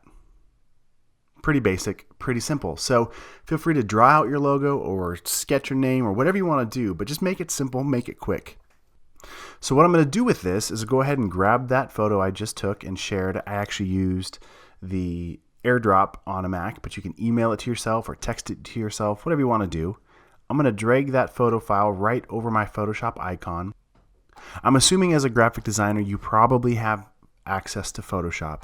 If you don't, you can probably do something similar in whatever design software you use. But here's what I'm going to do. I've got my layer here. I'm going to hit Command J to jump cut that into a second layer here. I'm going to click back on that background layer and I'm going to fill it with a bright green. I'll hit Alt Delete to fill it with this foreground color I already had. So now when I make these changes, I can see what happens. The first thing I'm going to do is bring up my levels. So the shortcut for that is Command L for levels. I'm going to bring up my whites quite a bit, and I'm going to bring down my darks to really crunch that back down. And you know, I could leave it up a little bit because I kind of like that I can see some of the texture of the marker in here. It actually looks kind of cool. So maybe I'll back that down a little bit and bring my whites up even more. And I'll show you how this can work for you in just a moment. So once you get that where you're kind of happy, click OK. And now what I'm going to do is double click on the layer. Now don't click on the name and don't click on the thumbnail. Kind of click off to the side here. And this is going to open up your layer style. And this little slider, this blend if, is where all the magic's going to happen. So we're taking this current layer, the one that's got my fake signature on it, and we're going to scrub it left a little bit, and it's going to hide any of the lighter tones. And I could do the same with the darks if I wanted to. In this case, I could scrub away the dark tones, and now the black hides. But what I want is this black signature on top. So I'm going to drag it, and you can see if I zoom in over here that I still have a little bit of white around the edges. Now this doesn't matter too much for what we're about to do next, but if you wanted to blend that even more, I can hold down the Alt key and click and drag on this white slider, and it'll start to kind of pull out the whites but leave some of the grays behind. So you can see I kind of get that washed out look where that green comes through. So you might like that for your signature. It just depends on what you're going for. I'm going to click OK.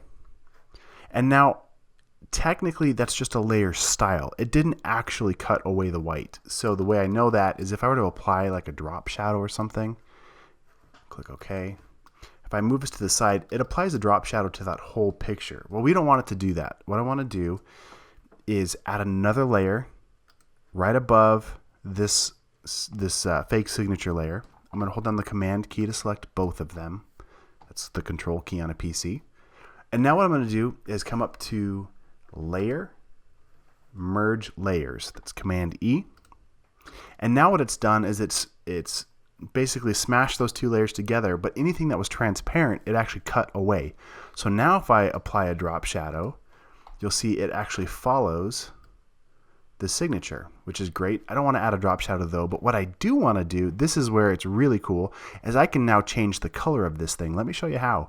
If I click on this little lock transparency button, I'll click on that. Now I'll only be able to affect any of the actual pixels that have content in them, but it won't touch anything that's transparent. So here's how this is helpful. Let's say you want to change the color to something else.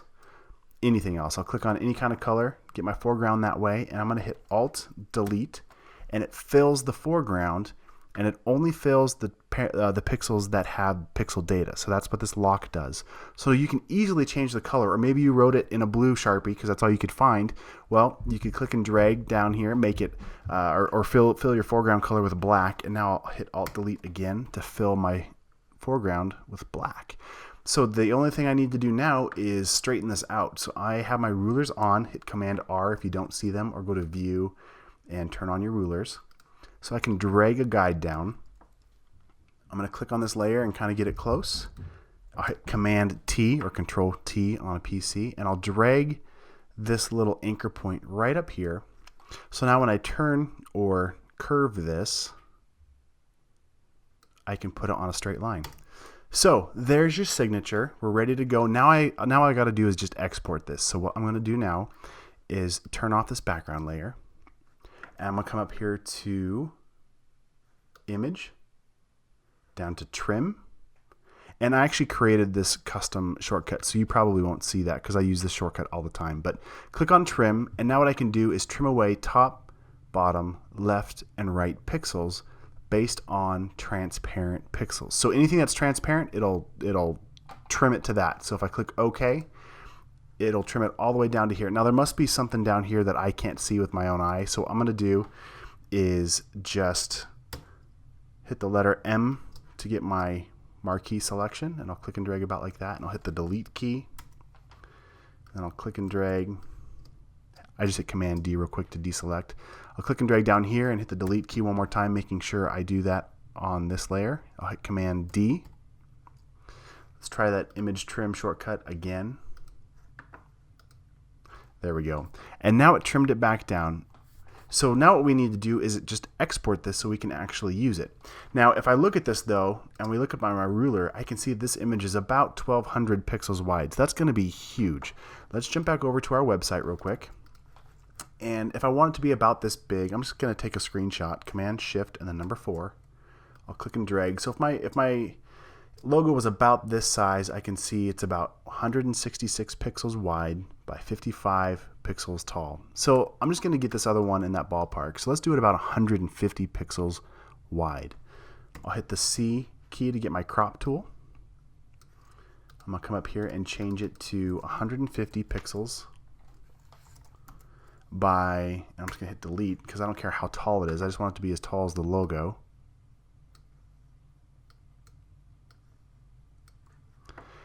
And I'm going to crunch this up a little bit, crunch this down a little bit, and I'll hit the return key. And let's take a look at what's going on up here. Okay, so I still have this pixel data up here. I'm going to delete that. I'm going to put 72 for 72 pixels per inch. I'll hit return one more time. There we go. Now I'm going to hit Command and the number 1 key. It's the same as going to View and then 100%, just so I can see how big that turned into. Okay, great. So now we're good to go. Now I just got to export it. So what I'm going to do is go to File, down to Export, and I'll just do a quick export as a PNG file because it supports transparency. We'll call this logo, and I'll just throw it right on my desktop so it's easy to find when I upload this. Now I want to show you one more tip or trick when you're working with web graphics. I found this cool site called TinyPNG, and what it does is it will compress your images. So if I go to my desktop and I look at that logo file I just exported, right now it's only 4 kilobytes, which is tiny, and that's awesome. So really, I'm not going to get this much smaller, but if it was a big header image or if your logo maybe was a little bit of a bigger file, you can drop this right in here and it's going to compress it. And you can see it actually still made it about half as big, which is awesome because now it'll load even faster. It'll be one of the first things to load on my website. So I've got that logo ready to go. I'm going to jump back over to my website. We'll go to the dashboard, down to Salient, down to the header navigation. We'll turn back on the logo for my site, and let's go ahead and upload it right here.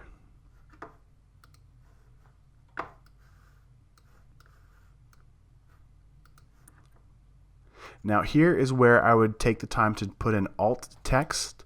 This helps for your search engine optimization. It helps Google and other search engines find your site. So you could just name it, put your name in there or whatever you want, but this will help you get found when people search for your site. So if you continue to do this as you upload images, this will help you in the long run. I'll click select, and there's my base logo, and I'm actually going to upload the exact same one for my retina logo as well. And let's jump back into Photoshop real quick. I'm going to hit Command A to highlight the whole canvas. And if I go to Window, down to Info, it'll open up my info palette here, and I can see that the width is 150 and the height is 70. So if I wanted to, I could cut that in half and have this be my full retina version, or I could make another version that's 300 pixels wide by 140 pixels tall and then have it do the math for me. But for right now, for the sake of just getting this done, I'm going to leave it alone. I'll hit Save Changes, and let's just see how this looks. All right, so there's my signature. And again, you can see it's pretty small. So let's jump back over here and change that logo height to 70. Now that I know that it's 70 pixels tall, I'll hit Save Changes. I'll jump back over here and hit Command R to refresh my page. And there it is. There's my custom signature, and it's looking good. Now there's one more thing I want to show you. If you're on any other website, you'd probably be done at this point. But the Salient theme actually supports multiple versions of a logo. And the reason why, if I were to click down here on any of these portfolio items, you'll see that a couple things are going on. One, it has a huge header image, which we'll talk about in the next lecture, how to make these. But you'll also notice the logo up here. The old Salient logo is still there.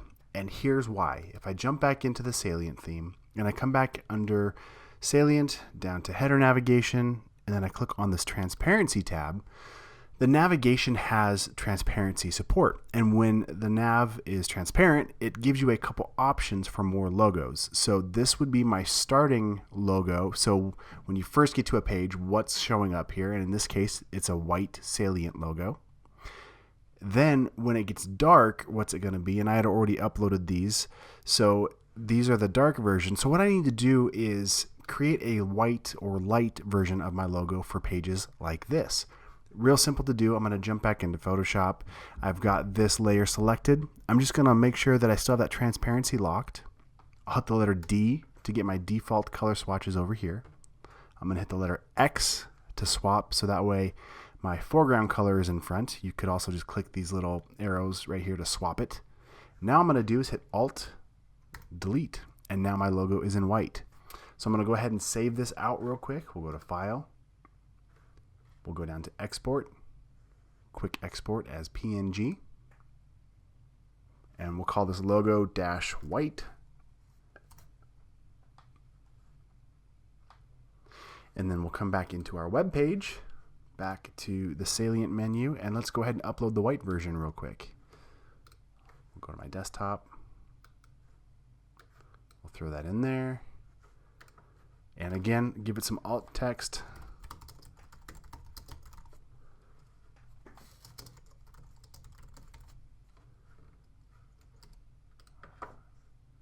All right, and now let's upload it for the Retina version as well. We'll save our changes, jump back over into our front page here. We'll reload it. There we go. That looks great. And that's pretty much it. So in the next video, let's take a look at how we can customize the typography and the colors to start making this match our brand. Let's change our fonts to match our brand, and while we're in here, let's go ahead and update this text at the top just so that way it makes sense. It's a quick win. I'll click on Edit Page, and I'm going to go right to this text block. I'll click on the pencil tool, and instead of saying, "Hello, I'm Phil," let's change it to whatever your name is. In this case, it's Derek. I am a, how about graphic designer from Kalispell, Montana. All right, we'll leave it at that. Hit delete. We have to hit save down here at the bottom. And then we also have to hit update over here on the right. And now when we go back to that home page real quick, I'll just click on view page. And that's all looking sharp. So let's go ahead and dive into fonts. So I'm going to go back to my dashboard. And I'm going to come back to the salient menu. And down here we have this typography menu. So I'll click on that, and it's pretty straightforward. They're drop-down boxes, so it's really easy to change. But how do you know what the font looks like? Well, these are all being pulled in from Google Fonts. So if you just Google Fonts, you'll find that you can go to fonts.google.com, and you'll see all of the fonts that are available. So you can scroll through and find anything you want to use that you like. So let's say I wanted to update my navigation to, I don't know, how about Playfair? What I could do is, now that I see what it looks like, I'll jump back over here. I'll click on my drop-down menu, and I'll just type in Playfair.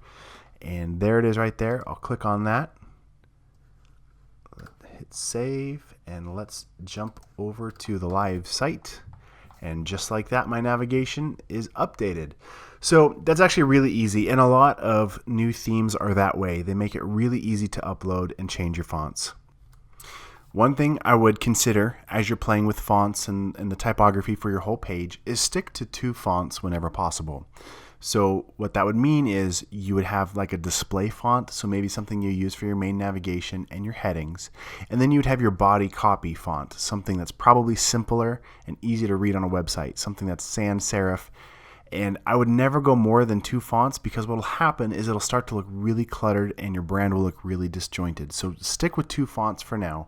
For those of you that want more control over your fonts, and if you already subscribed to the Photoshop and Illustrator and InDesign, the whole creative suite, you should have access to Typekit. So if you go to typekit.com, there's a whole nother library of fonts that are available to you. And this is a little bit out of the scope of this lecture right now, but when you sign in, they will show you how to install Typekit to your website so you can choose even more fonts to work with. Okay, in the next video, let's take a look at how to customize the header images. In this lecture, we're going to take a look at creating a custom header image for your website.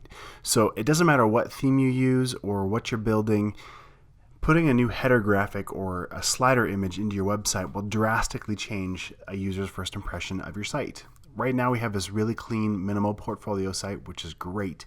But Salient actually supports the use of header images. So again, if I were to click on one of these portfolio pieces, you see that we can have this full screen image at the top. What I'm going to do is go back to the home page. I'm going to click Edit Page.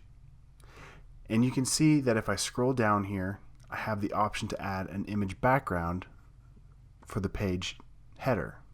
If I click Upload, for right now I'm just going to throw one in here that's already there. I'll hit Select and I'll hit Update. I'll click View Page.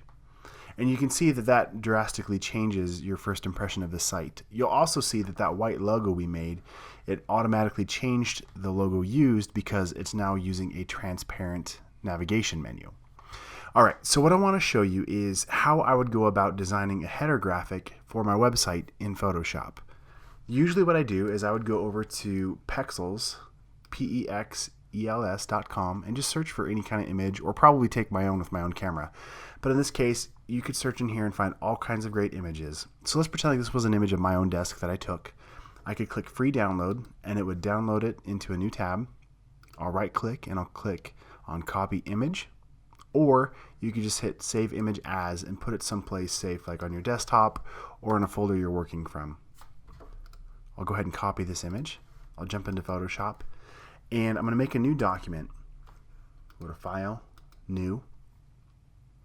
And this is something that I want to point out. It really depends on the theme you're using and what your end goal is and who's going to be using your website. But typically what I do, I make the width of my images about 2,000 pixels wide. And the height, it changes frequently, but let's just put it at 500 pixels for right now. I'll hit Create, and you can see that this is more of a slivered graphic. In Salient, I have the option, let's jump back over there real quick. We'll click on Edit Page. When I scroll down, I have the option to make this a parallax header, and I can also make it a full screen height. So if you're going to do that, you're going to need a much bigger image. So looking at the page header image for this site, it suggests 1600 to 2000 pixels wide and a minimum height of 475. If I click full screen height, and let's go ahead and preview what that would look like, you can see that I'm going to need a much larger image for that to work. So this just depends on how you want to work and what you're going to do. All right, let's jump back into Photoshop. And let's say I wanted to make this bigger. I can hit Command, Option, and the letter C, which opens up my canvas size. And I can change my height. Instead of being 500, maybe let's make it 700 pixels tall, and I'll click OK. Now what I can do is either hit Command V to paste that image I have in here. And the reason why it was still on my clipboard, it was because I had right-clicked on that Pexels file, and I clicked Copy Image. Or you could open it up from where you saved it on your desktop. Either way, it doesn't matter. I'm going to hit Command T on this layer that we just brought in and scale my image down to fit. Now, this is okay, but if I were to throw this up there, it would actually be kind of a distracting backdrop. So what we're going to do, there's a few ways we can work.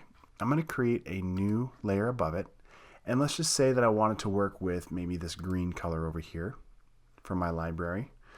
I select that and fill my foreground color. I'll hit Alt-Delete to fill the front. And now what I'm going to do is just cycle through some different blend modes to see what I like the best. So make sure you have this layer selected. Hit the letter V to get your selection tool. And now I'm just going to hit the Shift key and the plus sign. And what that's going to do is it's going to cycle through all of these blend modes down here. So I'll just hit Shift plus just to kind of cycle through and see what I like. You know what? I didn't mean for this red, but that's actually kind of a cool color. I could leave it that way. But let's just toggle through here. So you can see how having the green on top interacts with the layer below, but that might not be enough for you. So what you might consider doing is setting it back to normal, and let's drag this layer down below. I'll select this image layer and I'll hit Command J to jump cut it so I have a version of it if I don't like what I do. Basically just cloning it. I'm going to click back on this layer, and now I'm going to hit Command Shift and the letter U, which desaturates my image. That should be up on here. Let's see, image, adjustments, down to desaturate. So that's where I got that shortcut from. All right, now what we're going to do is change the blend mode of the image layer. And I happen to know that multiply is probably going to give us the best option, so I'll click on that.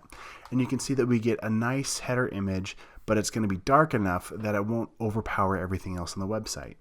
So now what I'm going to do is go ahead and export this. So I'll come up here to File, and go down to Export. And this time, instead of choosing a PNG, I'm going to go Export As. The reason why is this is such a big image, I want more controls over the type of file I export, so that way I can really crunch the file size down so it doesn't take a long time to load on the website. I'll click Export As. And you can see right now, if I didn't touch anything, this file is going to be 660 kilobytes. And you might not have any reference for how big that is, but that's pretty big. I would tend to stay under 300 kilobytes, if at all possible, when I make my websites. Typically, when I export this quality, I'll set it to 70% or maybe even less than that. Let's see what that does for our file size. So that makes it about 198 kilobytes, which is okay. It's something where you kind of need to pay attention to what browser speed your target market's probably using and what else you have on your website, because you don't want people to have to wait for graphics to load. So if I zoom in on this, you can see that compressing it down actually doesn't really hurt this image at all. I can't really tell that it's been compressed. So maybe I can go even further than that. Let's try 50% and see what happens.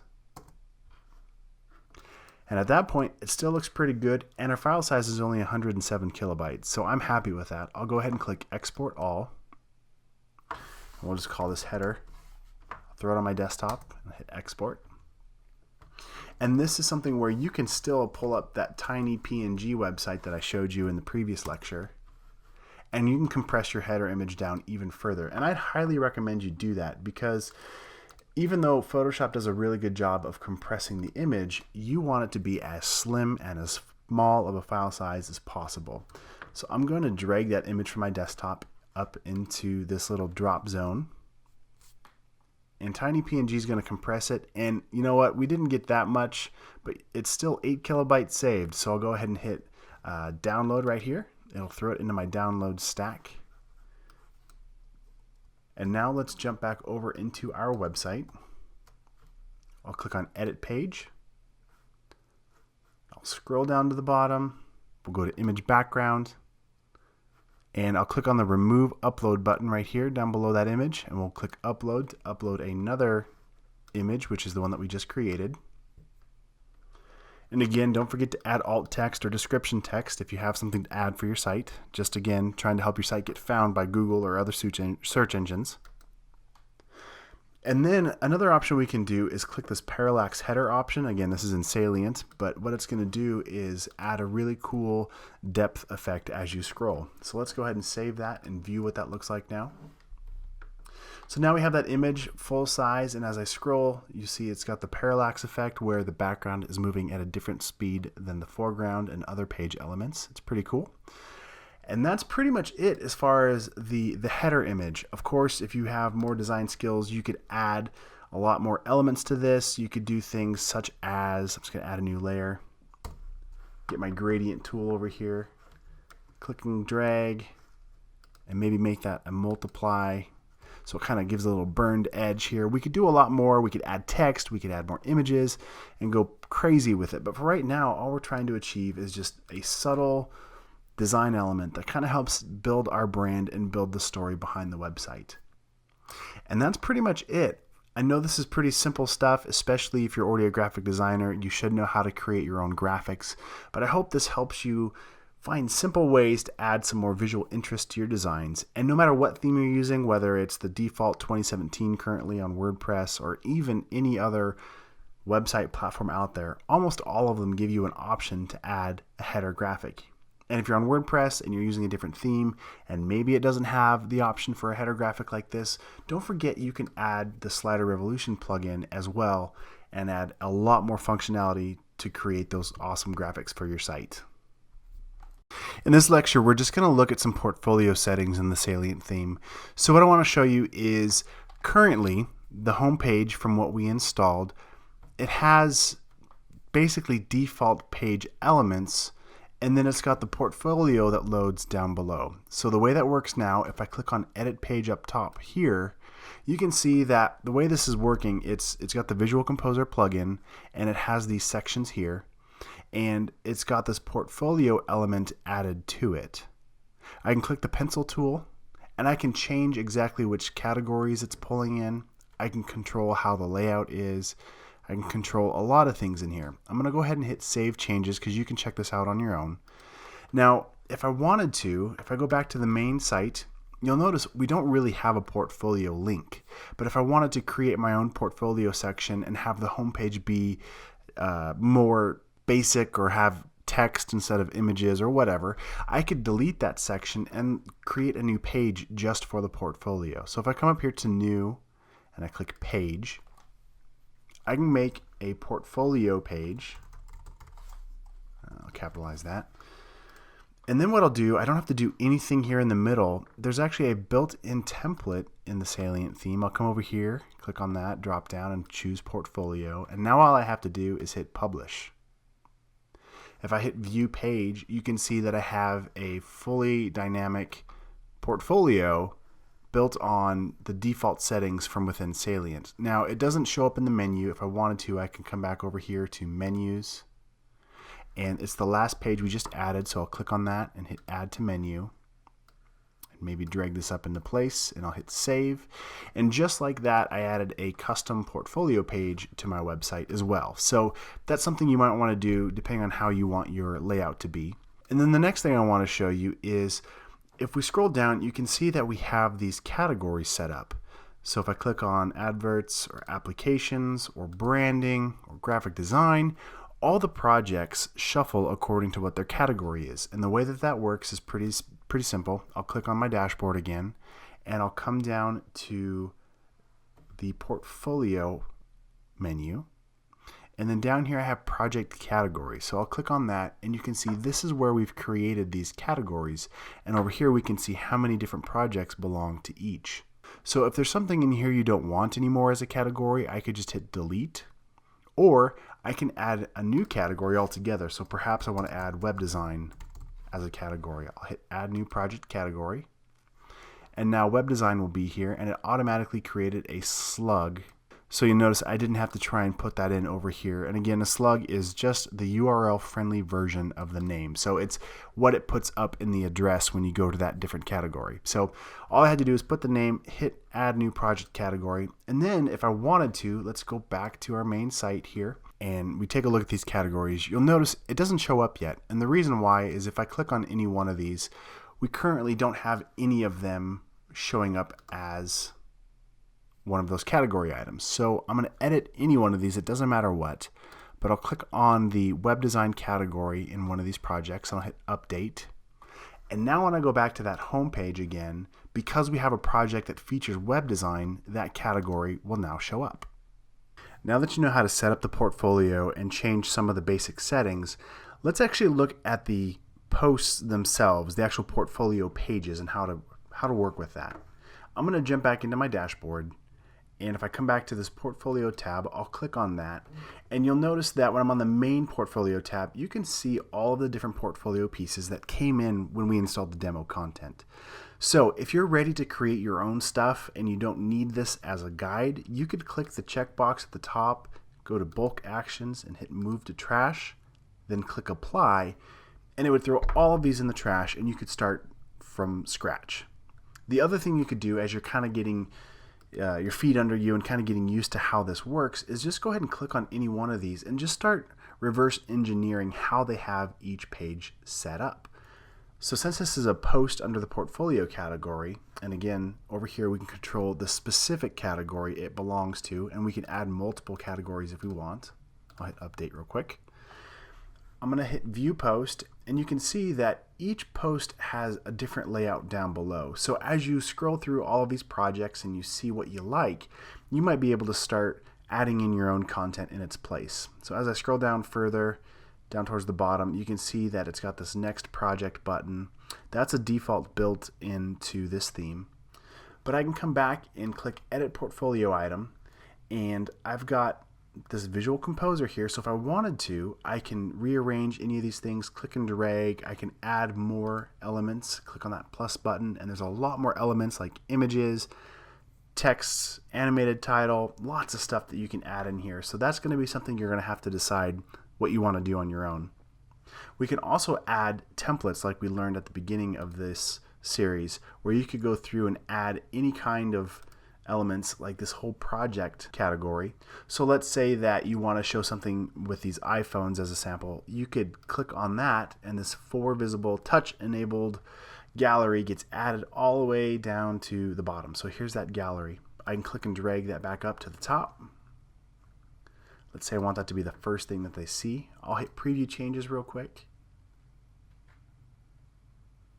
And now when I scroll down, that's the first thing we see. Now it didn't add the images this time, but again, this is going to be something you're going to want to populate with your own images anyway. The only other thing I really want to show you is if we scroll back down under the post itself, you can control what the featured image is, and that's going to be what the theme uses as it displays thumbnails and such. So that's something where you can add your feature image there. And there's also additional settings down below. So you can make it a full width portfolio item. You can make it a custom content grid item. You can change the custom thumbnail image. You can also control whether the masonry item sizing, whether that's wide, tall, regular. So what that means, let's jump back to the home page real quick. As I scroll down, so this is wide, this one's square, this one's tall. So you can control whether your image is any of these layouts so it fits better with whatever the project is. So I hope that helps you get a good understanding of how to dive in and update your portfolio with the Salient theme. What is a blog? Well, in this section, we're going to get it installed on your website. And so before we dive in, I just want to demystify this. I know for the most part, you probably already know what a blog is, but I don't want you to overthink it.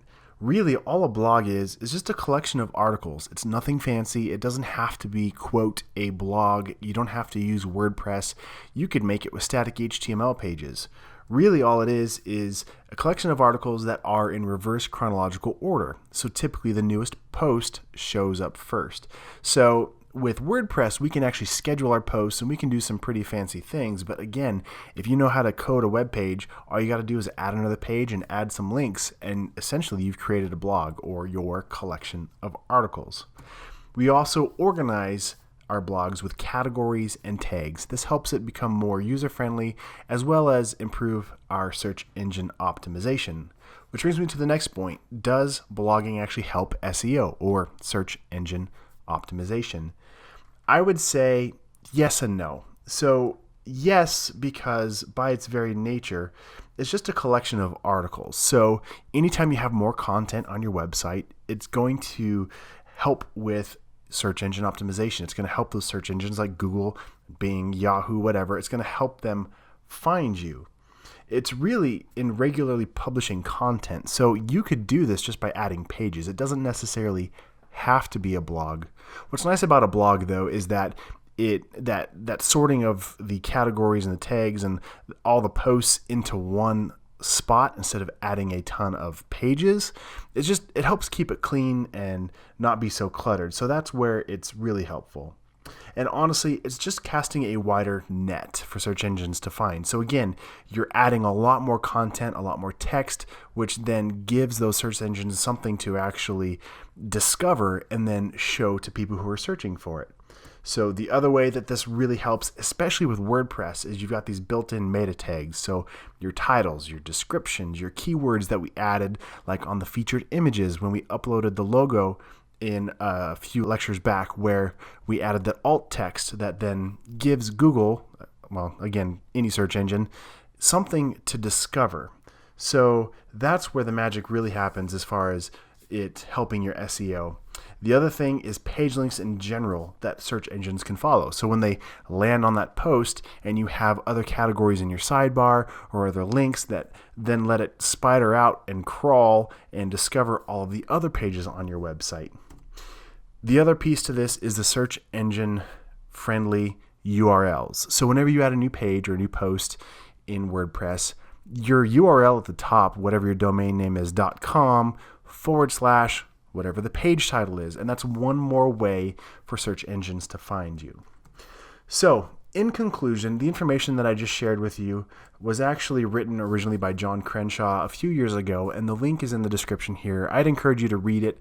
He goes through and gives some really great points to this, as well as if you're considering diving into the whole blogging scene, some practical steps and tips for how to create different posts, how to come up with ideas, when to post them to make the maximum result for your effort.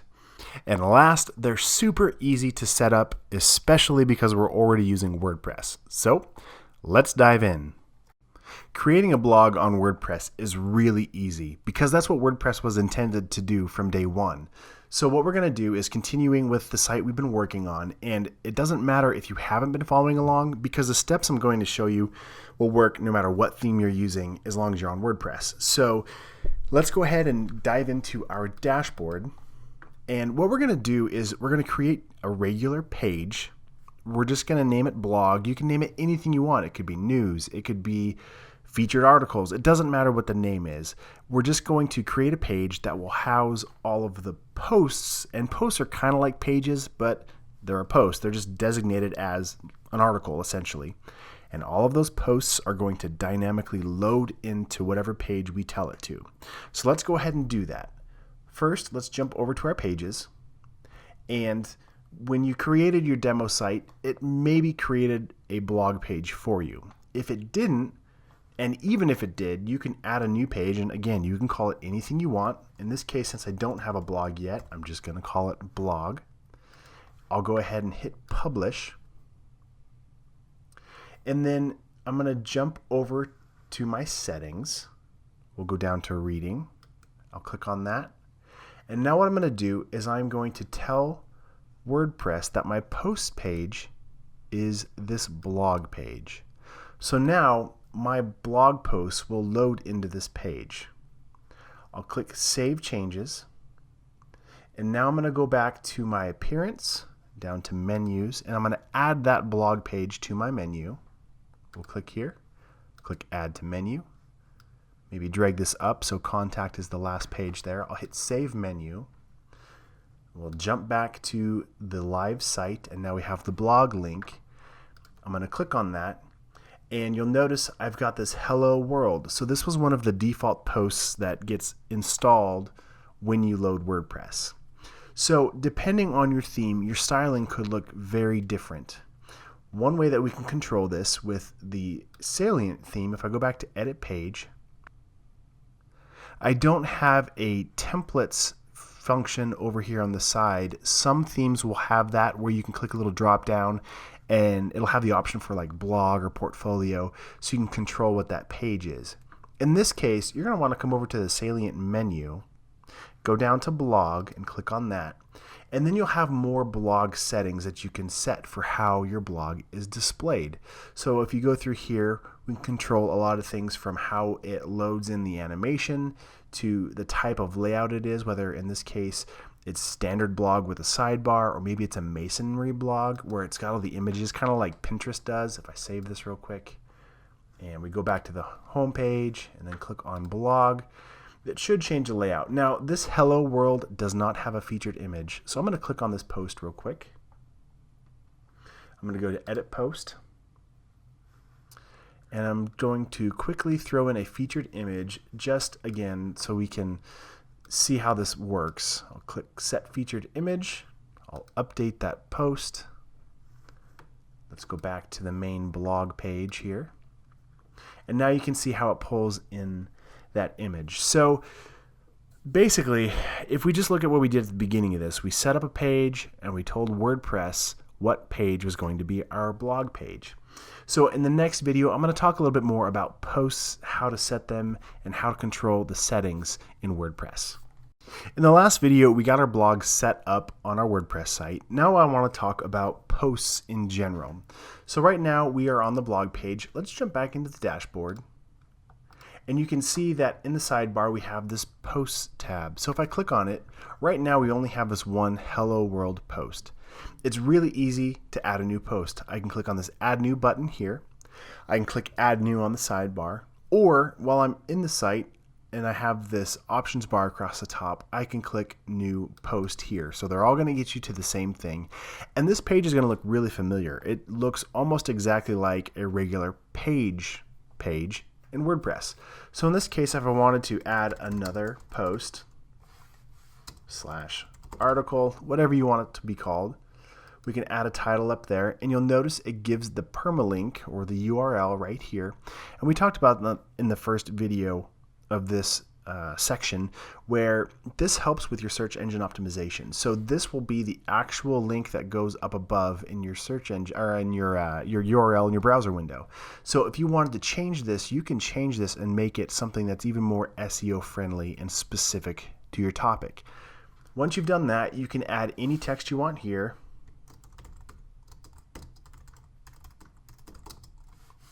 And maybe for the sake of this tutorial, we'll just copy some lorem ipsum in there.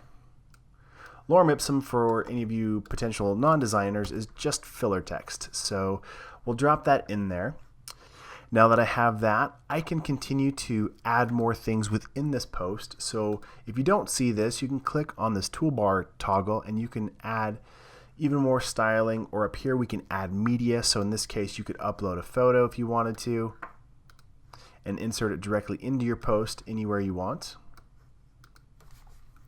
You can also create your featured image, and like we briefly talked about in the last video, here we'll do something different so we can see what that is.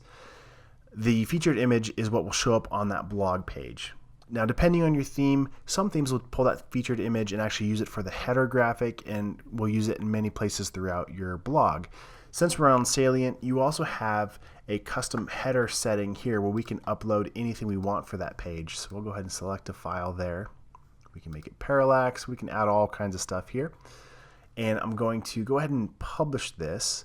Now, actually, before I do that, one thing I do want to mention, you can save a draft and come back to it later. You can also edit it depending on if you have a team working with you, or you can even have it publish automatically. So you can create all of your blog posts on a weekend or whenever you're up for it, and then schedule them all out to automatically release at any given time. So I'm going to go ahead and hit publish right now. I can click on view post up here to take me directly to the post. So there's that header image we just did. As we scroll down, this was the featured image. That's what shows up on top. And then this was that inline graphic that we dropped in there. If I go back to my main blog page, you'll notice that the most recent post shows up first. Hopefully by now you're getting a better understanding of how the posts feed into the blog page. In the next lecture, we're going to talk about categories and tags in WordPress. Let's talk about categories and tags in WordPress. Now, I don't want to overthink this too much. In fact, you've already worked with them a little bit if you've been following along when we set up our portfolio section. With our portfolio, we had categories as well, but they were a little bit different. They were, let's see here, we had adverts, applications, branding, graphic design, photography, and web design. So these are all just simply categories. So it's probably easier to look at it and think of it this way. When I click on these different categories, whatever that project is filters into that category. So we're going to do the same thing with our blog, but we're going to take it one step further. So here we've got categories, but we could also add tags. So something that I want to point out, when I first started to research this, because to be totally honest, categories and tags is not something that I've used a lot in my past because I'm not a big blogger yet. However, I'm starting to be as I create more of these tutorials for you. But in the meantime, I had to actually look it up because I wanted to make sure that I was teaching you correctly. So I found this great article, and something that I thought was really interesting that I wanted to point out is that blog posts should clearly fit into a single category. So again, your category, your main parent thing that you're going to sort this into. So it shouldn't fit into multiple. And the example that this author gives is, remember playing with those blocks as a kid that you had to put them through the hole, whether it was a square or a circle? His point is that if it's a square, it's not going to fit in a round hole unless maybe you bang on it with a hammer. So what he's saying is that, like, as a main category, your post should only fit into one of those. Now, you might have a red square and a blue square and a yellow square, and all of those would be tags. So For me, that made a lot more sense. Also, his example is, say you're a breakfast blogger and you've got a food blogger, and you've got breakfast, lunch, and dinner. And then within those, you could have tags of, let me scroll down, bacon, quinoa, or vegetarian. So I hope that makes sense. Let's go ahead and apply that to our own blog. So what I'm going to do is jump back into my dashboard, and you'll see I've added a couple more posts since the last lecture just so we had something to work with. I'll go to my dashboard, and then I can come down to posts. And when I hover over posts, you'll notice we've got categories and tags. So let's start with categories. As a designer, I might add something like tutorials. We'll go ahead and add that. And when I do that, remember it automatically adds a slug, just like it did in the previous lecture where we talked about adding categories for our portfolio. And when you do this, I would take the time to add a description. For right now, I'm not, simply to kind of move through this tutorial more quickly. But again, for search engine optimization and just as a good practice, I would take the time to set up your description. Let me add a couple more categories real quick. Let's add freelancing, maybe business, and let's just call that good for now. And I'm going to jump back up to my main posts area, and we've got those 4 posts that I just added, and right now they all have the uncategorized category. Let me go ahead and edit these. Now, just because in that article he mentioned that we should keep it to 1 category, and I agree, you can still apply to as many as you want. So WordPress doesn't physically limit you from adding more. It's just good practice. So let's go ahead and add just 1 category here. We'll call it tutorials. And then what I can do is add a tag. So right here, let's just add another tag called web design. So maybe this is a web design tutorial post. I'll click on add, and that'll add that to this. And this print design one was already added from something else I was doing as I was gearing up for this lecture. So that's why that's already in there. I'm going to go ahead and click update up here. And now when I view my post, depending on your theme, you might not see anything different. And this is something we can explore more in your settings, but sometimes you'll see below maybe the name of the author. You'll see, in this case, I've got the date, but sometimes it'll add the actual categories and tags as well. As I scroll down, you'll see we've got my post. And then on the sidebar, and this is just in the salient theme, and currently this is set up with widgets, we have our tutorials category and uncategorized because that's what's been applied to this one specifically. If I jump back to my main blog page and I scroll down, you'll notice that I still only have these 2 categories, and the reason why is because those are the only 2 that exist on my site right now. Even though we've already made categories, they aren't actually applied to any posts yet. So let's go back and take care of that real quick. I'll jump down into posts, and you'll see, again, we've only got 1 category. We've got basically our tutorials category, and then we've got these other default uncategorized. So rather than clicking all the way into the page, I'm just going to do a quick edit. I'll click on that. I'm going to uncheck uncategorized, and we'll add business to this one. I'll hit update.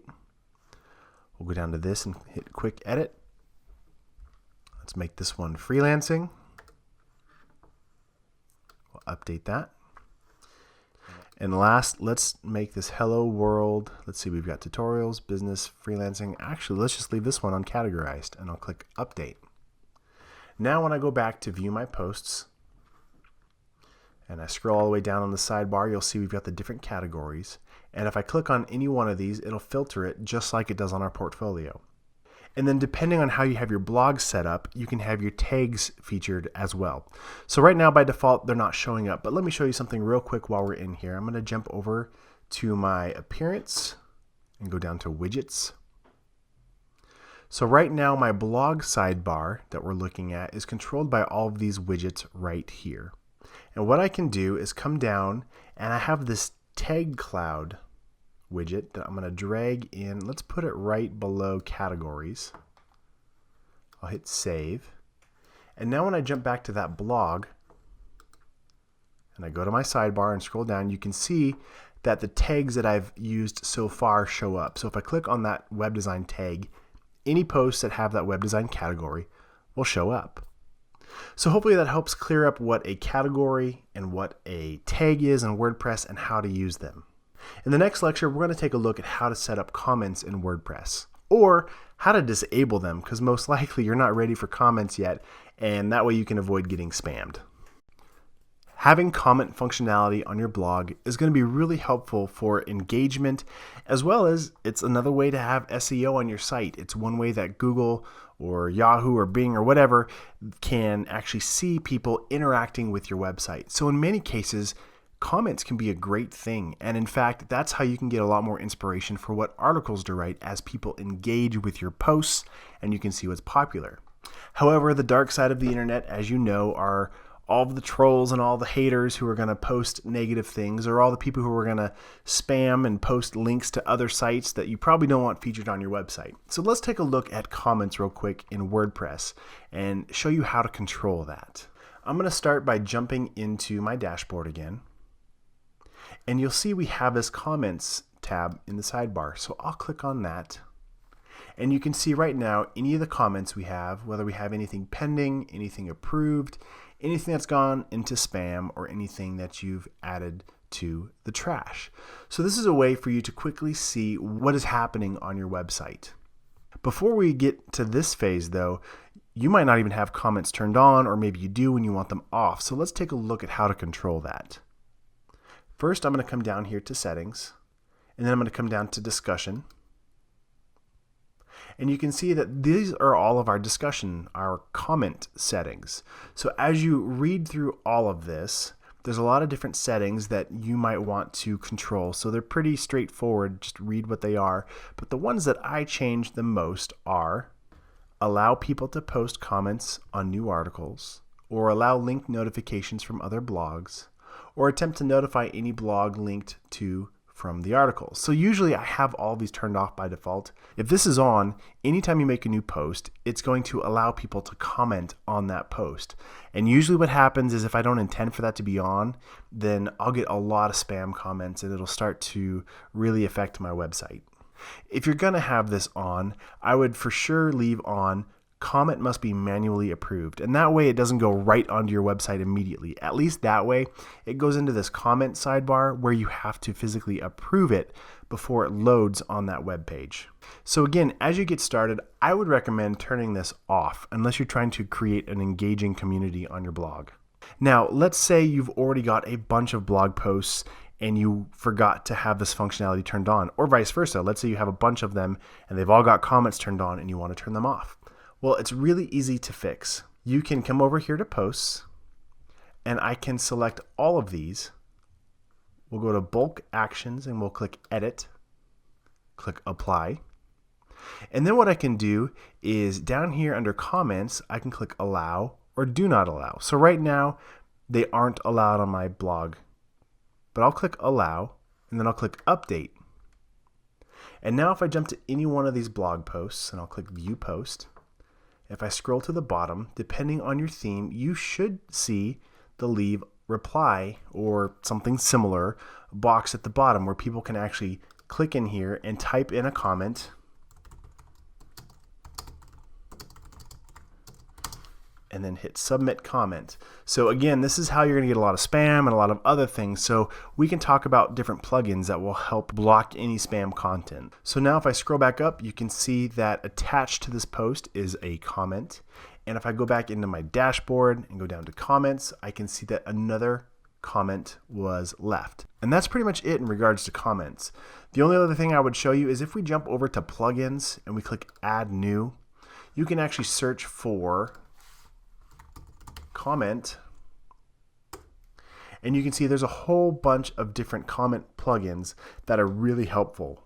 One of the most popular ones that usually comes by default with WordPress is this Akismet. I don't know if I'm saying that right, but if we check out more details, this is one that I think you have to subscribe to if you're going to use it to its fullest potential. But from what I've seen, this is one of the best spam filters you can get for your comments on your WordPress blog.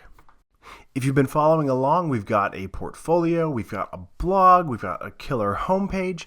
Now what we need to do is add a contact page, because I can guarantee you that that's going to be one of the things that your clients are going to ask you for, and one thing you should probably do even for your own site, is create a contact form. This does a few things for you. One is it protects your email address. So I wouldn't recommend putting your email on your WordPress site unless you want a lot of spam content eventually when you get found. So a form is a great way to help protect that, as well as weed out the tire kickers. And what I mean by that is if you're going to be a web developer or a graphic designer or anything like that, or even just, I guess, a general business person, a form can help be a barrier to entry and kind of a gate. So that way it qualifies your buyers. So rather than anybody being able to just contact you and ask you silly questions, that'll happen.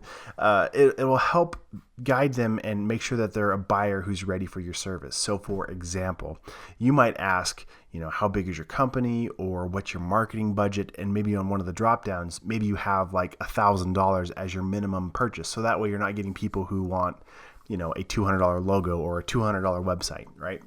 So the other bonus to this, or the other benefit, is depending on the contact form you use, it can gather all of those contacts and all of those entries into one spot. So there's a couple contact forms I would recommend. The first one you probably already have if you've been following along. If we jump into our plugins here, this contact form 7. So again, if you're following along, if you got the Salient theme, I think maybe even the X theme, it probably installed this by default. If you didn't get it, it's really easy to go to Add New in Plugins, search for Contact Form 7, return, and you'll see it pulls up. And one of the ways that we know this is a great plugin, again, this was updated very recently, and it has over 1 million active installs. So between that and its high rating, you know that it's a pretty good solution. Now, there's a lot of other contact forms if we scroll through here from different styling options and other plugins, but Contact Form 7 is by far the most popular. The other contact form is Gravity Forms. However, this one comes with a price tag, so you do have to subscribe to use it, but I highly recommend this one. It's really easy to use, it looks beautiful, and one thing that I like better about Gravity Forms versus Contact Form 7 is how it works. And what I mean specifically by that is Contact Form 7 basically acts as an in-between. So somebody goes in there, they fill it out, and they hit submit, and all it does is fire off an email to your email address. Well, something that can happen is if it's not configured correctly, or maybe your server goes down or something weird happens, which has happened to me before, that email doesn't get through. And because all it's doing is sending out an email essentially, if it doesn't get through, it doesn't get saved anywhere. So you lose that contact, and then you have people going, hey, I emailed you and you never got back to me.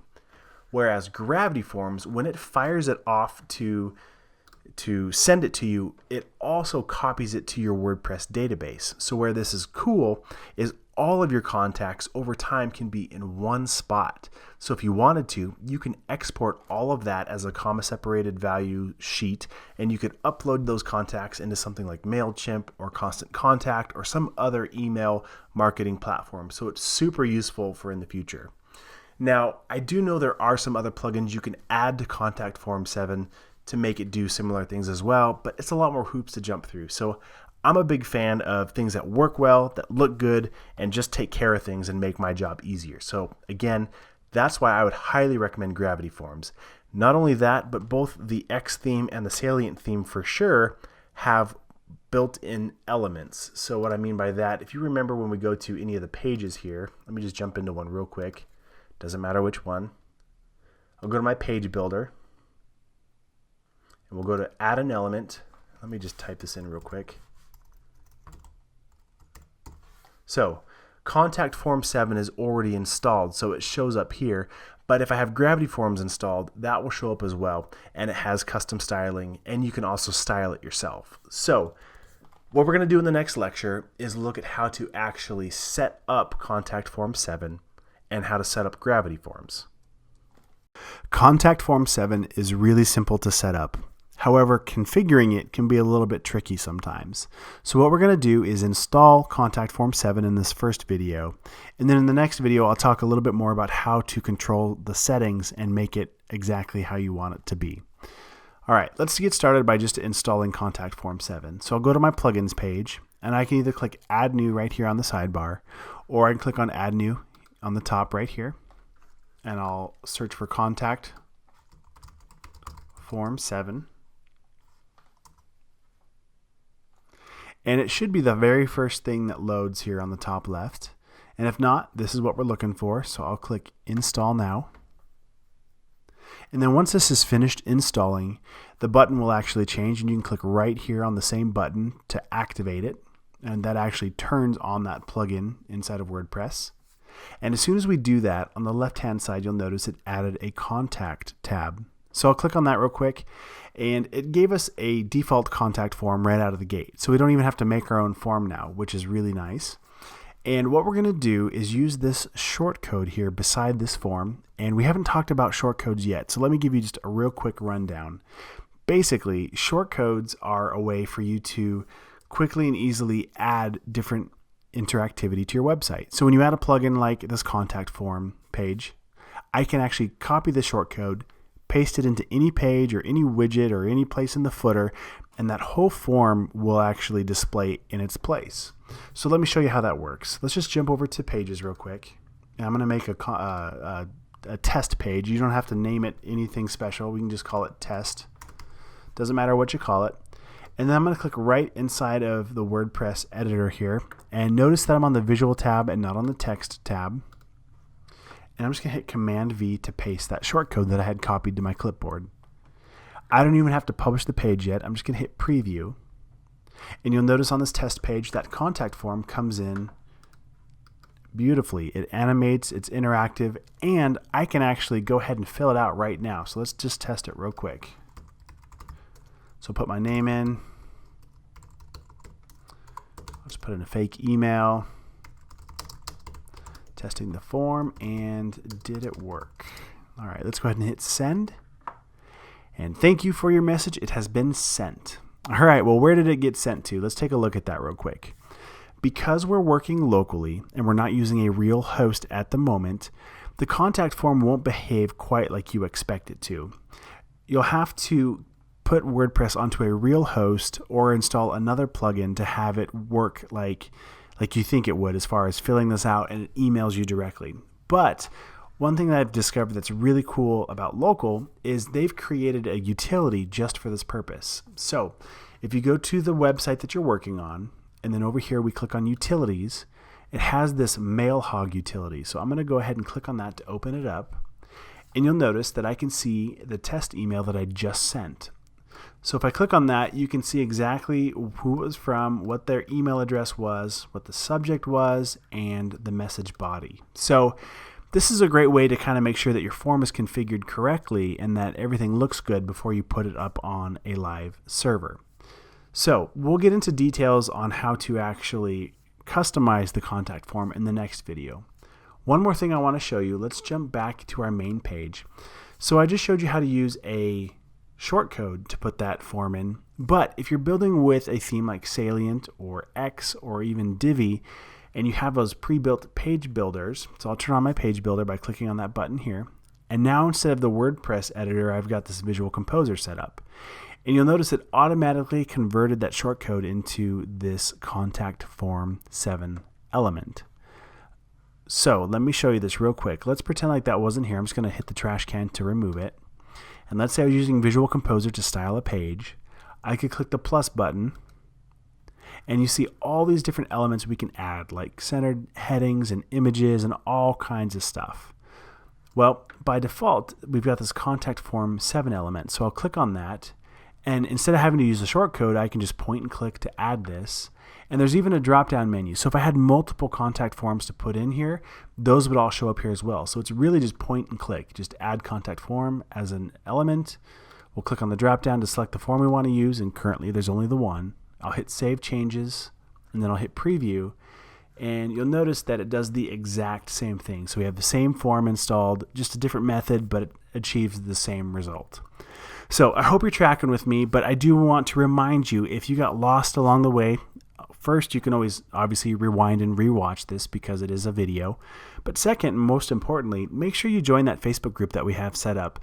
It's a great community where if you get lost and have questions, you can reach out to people, or if you have ideas, or if you want feedback on what you're working on, it's a great place and a great community to help each other out as we get up and running and learn more about WordPress. So again, if you haven't already, check out that Facebook group and get signed up. There should be a link attached to this video, and if not, there should be a link attached to the introductory video at the beginning of this course.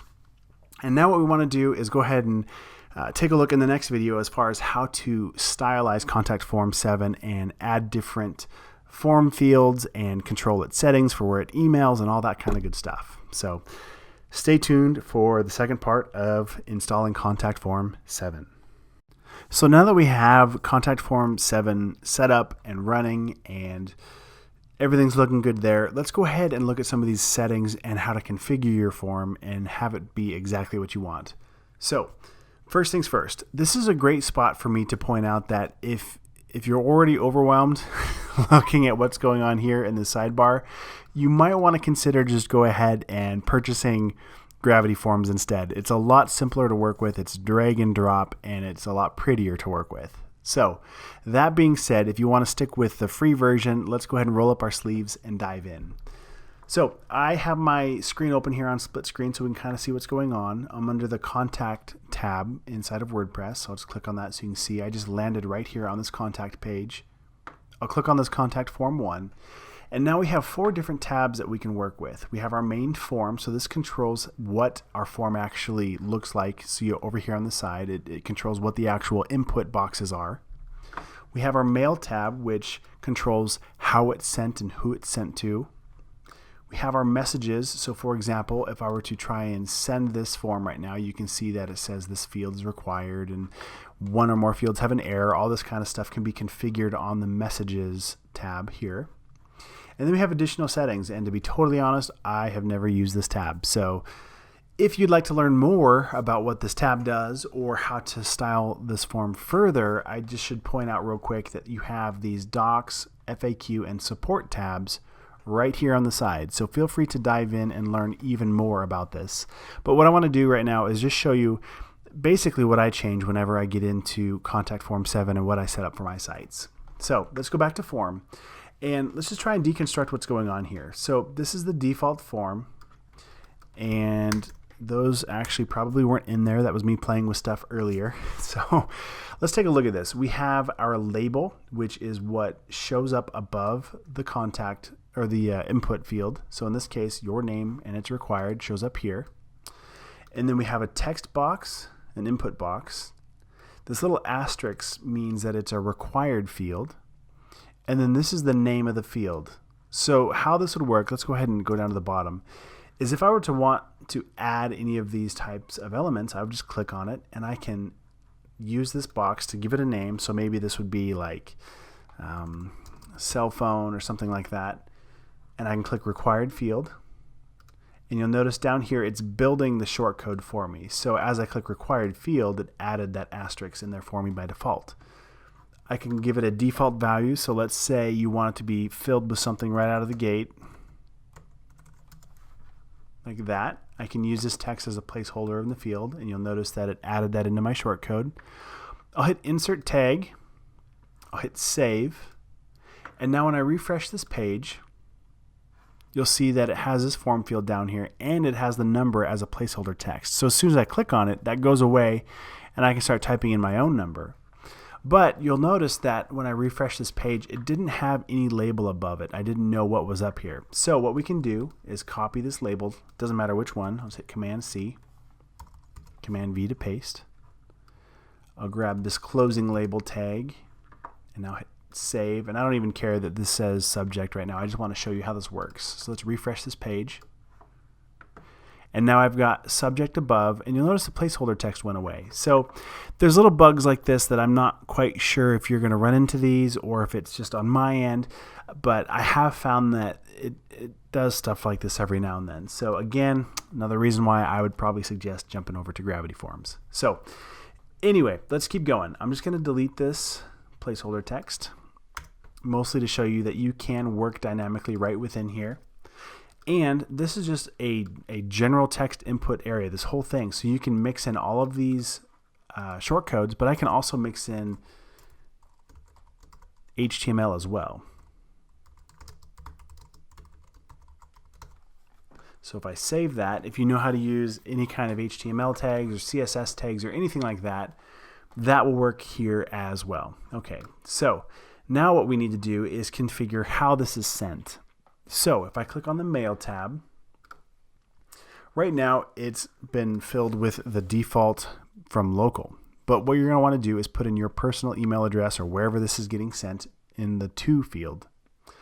The from field is dynamically generated. So this your name variable or short code or whatever you want to call it. If we come back over here to form, you'll see that we have the your name here. We also have your email, we have your subject, your message, and you could call these whatever you want. This is just what contact form 7 put in here. So when I jump back over here to mail, whenever it's submitted, whenever it's sent, this will be whatever was put in this input box over here. For now, always leave this alone. So leave it as WordPress at whatever your domain name is .com. So that way it functions properly. Your subject will most likely be whatever your site name is, plus in quotes, whatever the subject that was put in the text box over here or in the input box. So you could change this to whatever you want. Usually what I do is I put contact from my website or contact from, whatever your website is .com. That way it's a quick reminder of why this was coming to you. This I usually leave alone. And then the message body is, again, whatever you want. You can put whatever you want into here.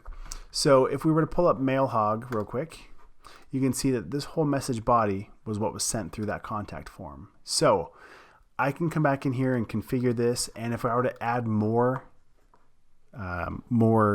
form fields, I'd want to make sure that I added those to this sent mail as well. So don't forget to add them to here when you do that. So let's go ahead and see how that works. I'll go back to form and I'm going to highlight this whole thing, hit Command C, jump back over to mail. I'm just going to hit Command V just to get it in here, just so I can kind of deconstruct what's going on. So let's say I wanted to add this cell phone box. What I would do is just say cell phone. And then rather than having this text box, I just want it to be that cell phone shortcode. So are you tracking with me? I hope that makes sense. I know it's a little bit confusing. This is just how I work. I'm just trying to show you what I do. So if you have questions, if it doesn't make sense, please comment on this video or in the FAQ so I can update this video. If you're following along and it's working great, then awesome. All right, so now that we got that going how we want, I'm just going to hit save. And now if I were to fill out this form and submit it, it would have that additional cell phone content in there as well. All right, so that's pretty much it for contact form 7. I hope that makes sense. Again, if you got lost, please make sure you join the Facebook group so you can reach out to anybody there and ask questions. You also have this docs and FAQ and support tabs that might do a better job of explaining their own product than I'm doing currently. And last but not least, in the next video, we're going to dive into gravity forms so you can see how that works and perhaps go that route instead. All right, thanks for watching. In this video, we're going to take a look at what gravity forms can do for you. So first what I'm going to do is go to my plugins and I'll deactivate contact form 7. And you could leave it running. You could actually have both contact form 7 and gravity forms running at the same time. That's not going to affect anything. But since if I were going to be using gravity forms, I would have no need for contact form 7. So I'm just going to do some housekeeping and delete that.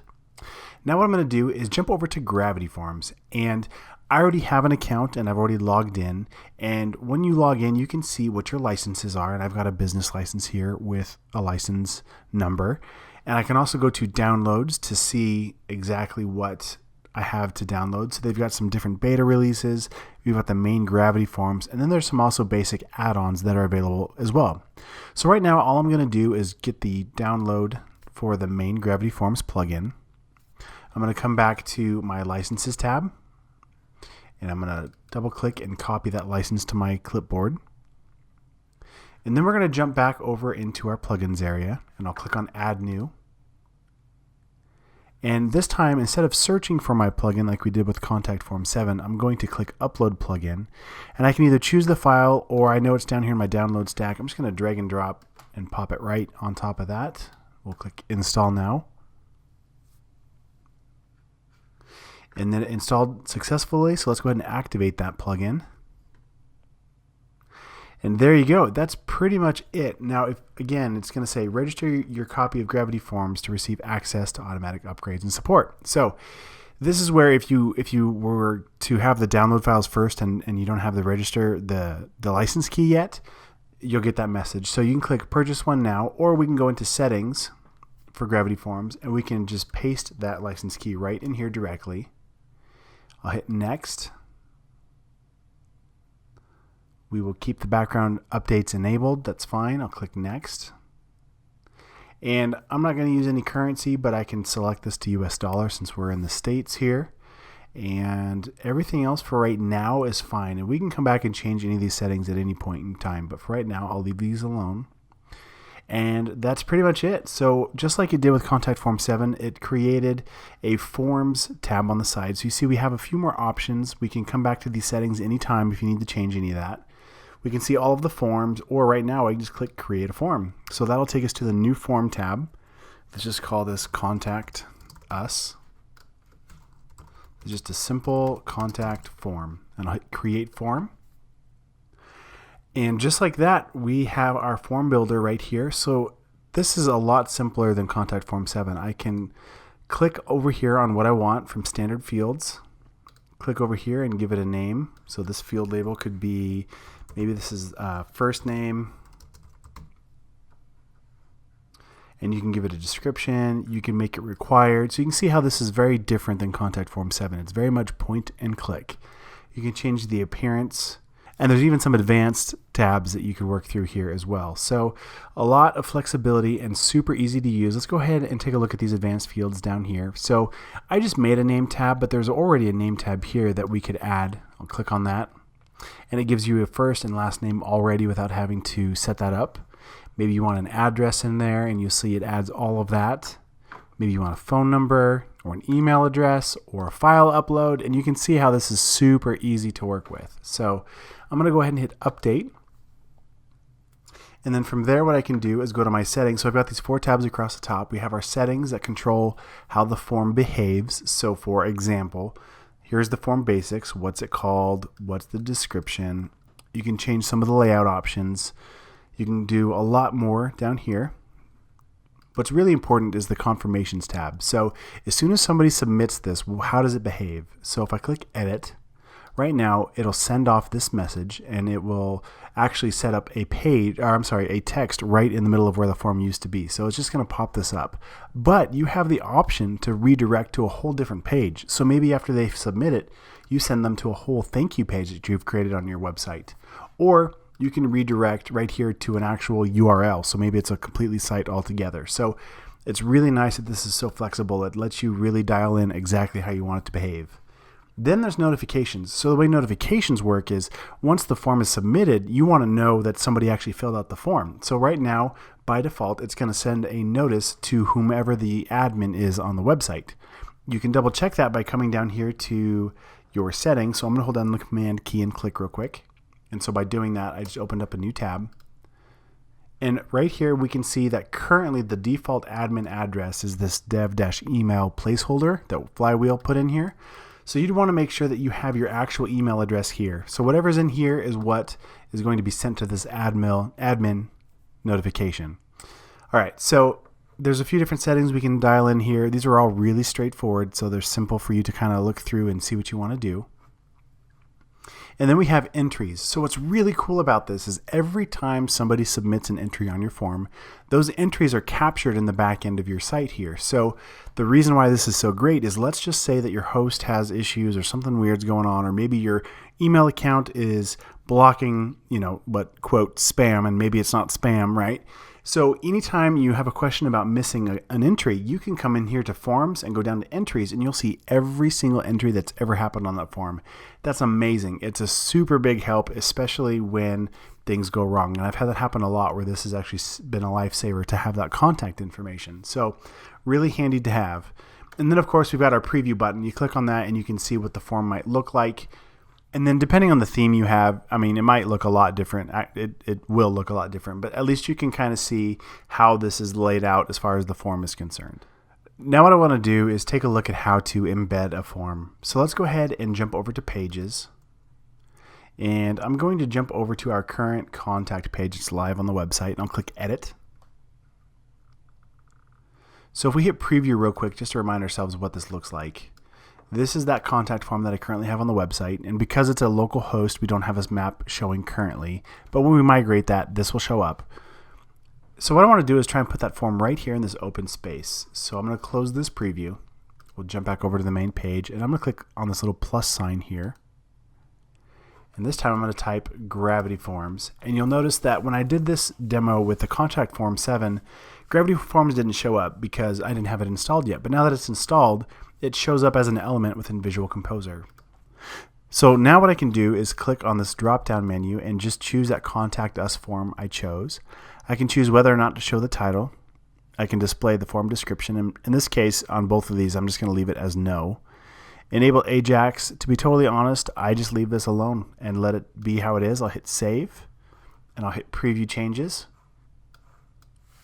And there's my contact form with all the different input fields that we selected. So you can see how Gravity Forms is really, really easy to work with. Now, if you wanted to add Gravity Forms and you had let's say you didn't have a page builder like Visual Composer, or you're using a different theme and you're not seeing this whole Visual Composer layout, it's really easy to do with shortcodes, just like we did with Contact Form 7. So what I'm going to do is go to Pages. I'm going to open up a new page. I just held down the Command key to click to open this up in a new tab. I didn't want to lose my place over here. And let's make a new page. And when you have Gravity Forms installed and you're using the regular page builder window here that WordPress has, you should see this Add Form button. So I can click on that, and then from there I can select what form I want to add. And it gives me a few options here as well. I can even add some advanced options, which I don't really ever use, but I'll click Insert Form, and now we see a shortcode just like what we saw with Contact Form 7. So you could use this on any page and in any spot, whether it's the footer or a sidebar or widget area or whatever. And if you don't see this, just Google. Let's open a new page and let's Google for Gravity Forms shortcode. So you can always go that route too and open up their documentation. Let's scroll down here. And here's that same code that they gave. So I could copy and paste that. So just trying to give you ways to really quickly figure out how to embed this contact form. So I hope that was helpful. And again, Gravity Forms is super easy to work with. Of course, the downside is it's not free, but in the long run, I found that it has some really great options and things that have worked really well. And that's pretty much it, guys. Gravity Forms is really straightforward, and I highly recommend it. WordPress hosting is a huge topic and something a lot of people are really passionate about. There's a lot of people who will swear by one host and say the other one is the worst they've ever seen. And you might have somebody else who says the exact opposite. So in my experience, I've had really good luck with GoDaddy. Their customer support is really good. Their hosting platform, their shared hosting can be a little bit slow. And what that means is you have one host or computer that is sharing its resources with many sites. So depending on who you're sharing with, you might experience slow load times and things like that. So the managed WordPress hosting that they offer is a step above that shared hosting plan.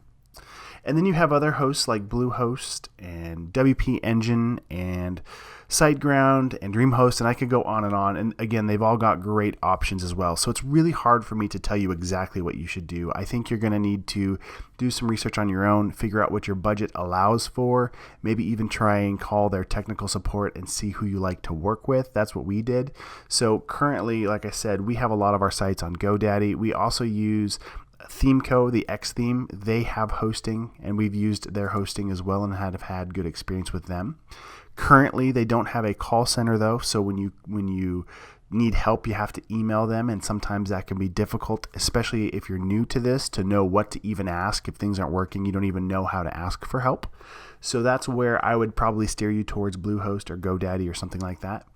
And then also local by Flywheel. So this local app we've been using for everything is owned by Flywheel. It's a hosting company. And in the next video, I'm going to set up a Flywheel account, and then we're going to use the local app to push up the site that we've been working on. So I'm really excited about this. It works really slick. It's actually so easy, and the base price for their hosting for one site is about $15 a month, which is it's a really good deal. Now you could get a GoDaddy hosted site for about $5 a month, so yeah, it's cheaper, but the headache in transferring files and updating databases and things like that, which I'll show you in later videos, is all you don't have to worry about any of that with this Flywheel stuff. So that's why I'm going to show you that first, because it's a great way to get up and running without having to go crazy in the process. So anyway, that's what I have to say about hosting. I'm going to add some more resources to this video that you can check out. And again, join the Facebook group if you have questions or comments, or if you'd like to share who you're using or who you've had success with.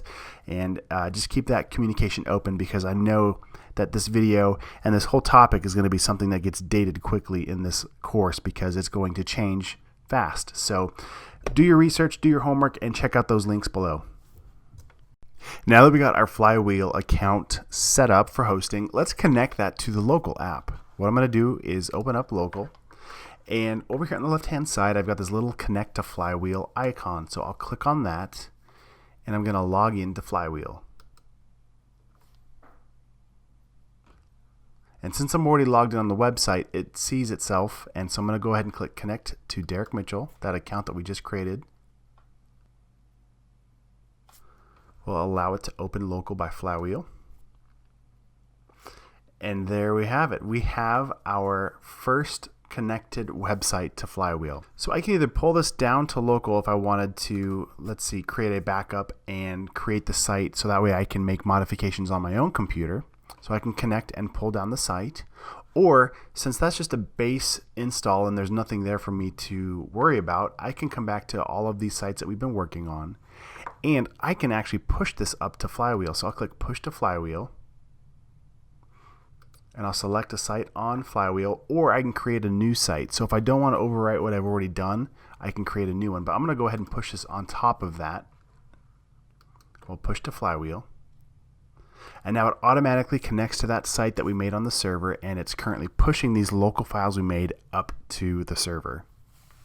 And I can't help but mention, this is 100 times easier than any other migration I've ever done in my life. So we're going to learn how to do that, how to do it the manual way, in other videos down the road. But I just wanted to point out that this is insanely simple and worth every penny. Now, depending on the size of your site, this could take a while, and because we're using the Salient theme and we have a lot of different graphics for it to push up as well, it could take a while. So we're going to go ahead and let this spin, and I'm going to pause the video. Alright, so when the site's done being sent up to the server, you're going to get this message, site pushed. So basically, all those files have been sent up, it's now ready to go. It's still doing some processing in the back end, and when it's all done, I'll get an email saying it's all done. So I'll go ahead and click OK. And I'm currently in the local by Flywheel app, and down here below, now that I have that site connected, you can see we have the push and the pull from Flywheel buttons down here. So if I make changes on the live site, I could come back in here and pull down all the files so any changes are current. And then it also shows that I'm connected right here. So if I click on this link, it's going to open that up directly, and I can see the dashboard on Flywheel.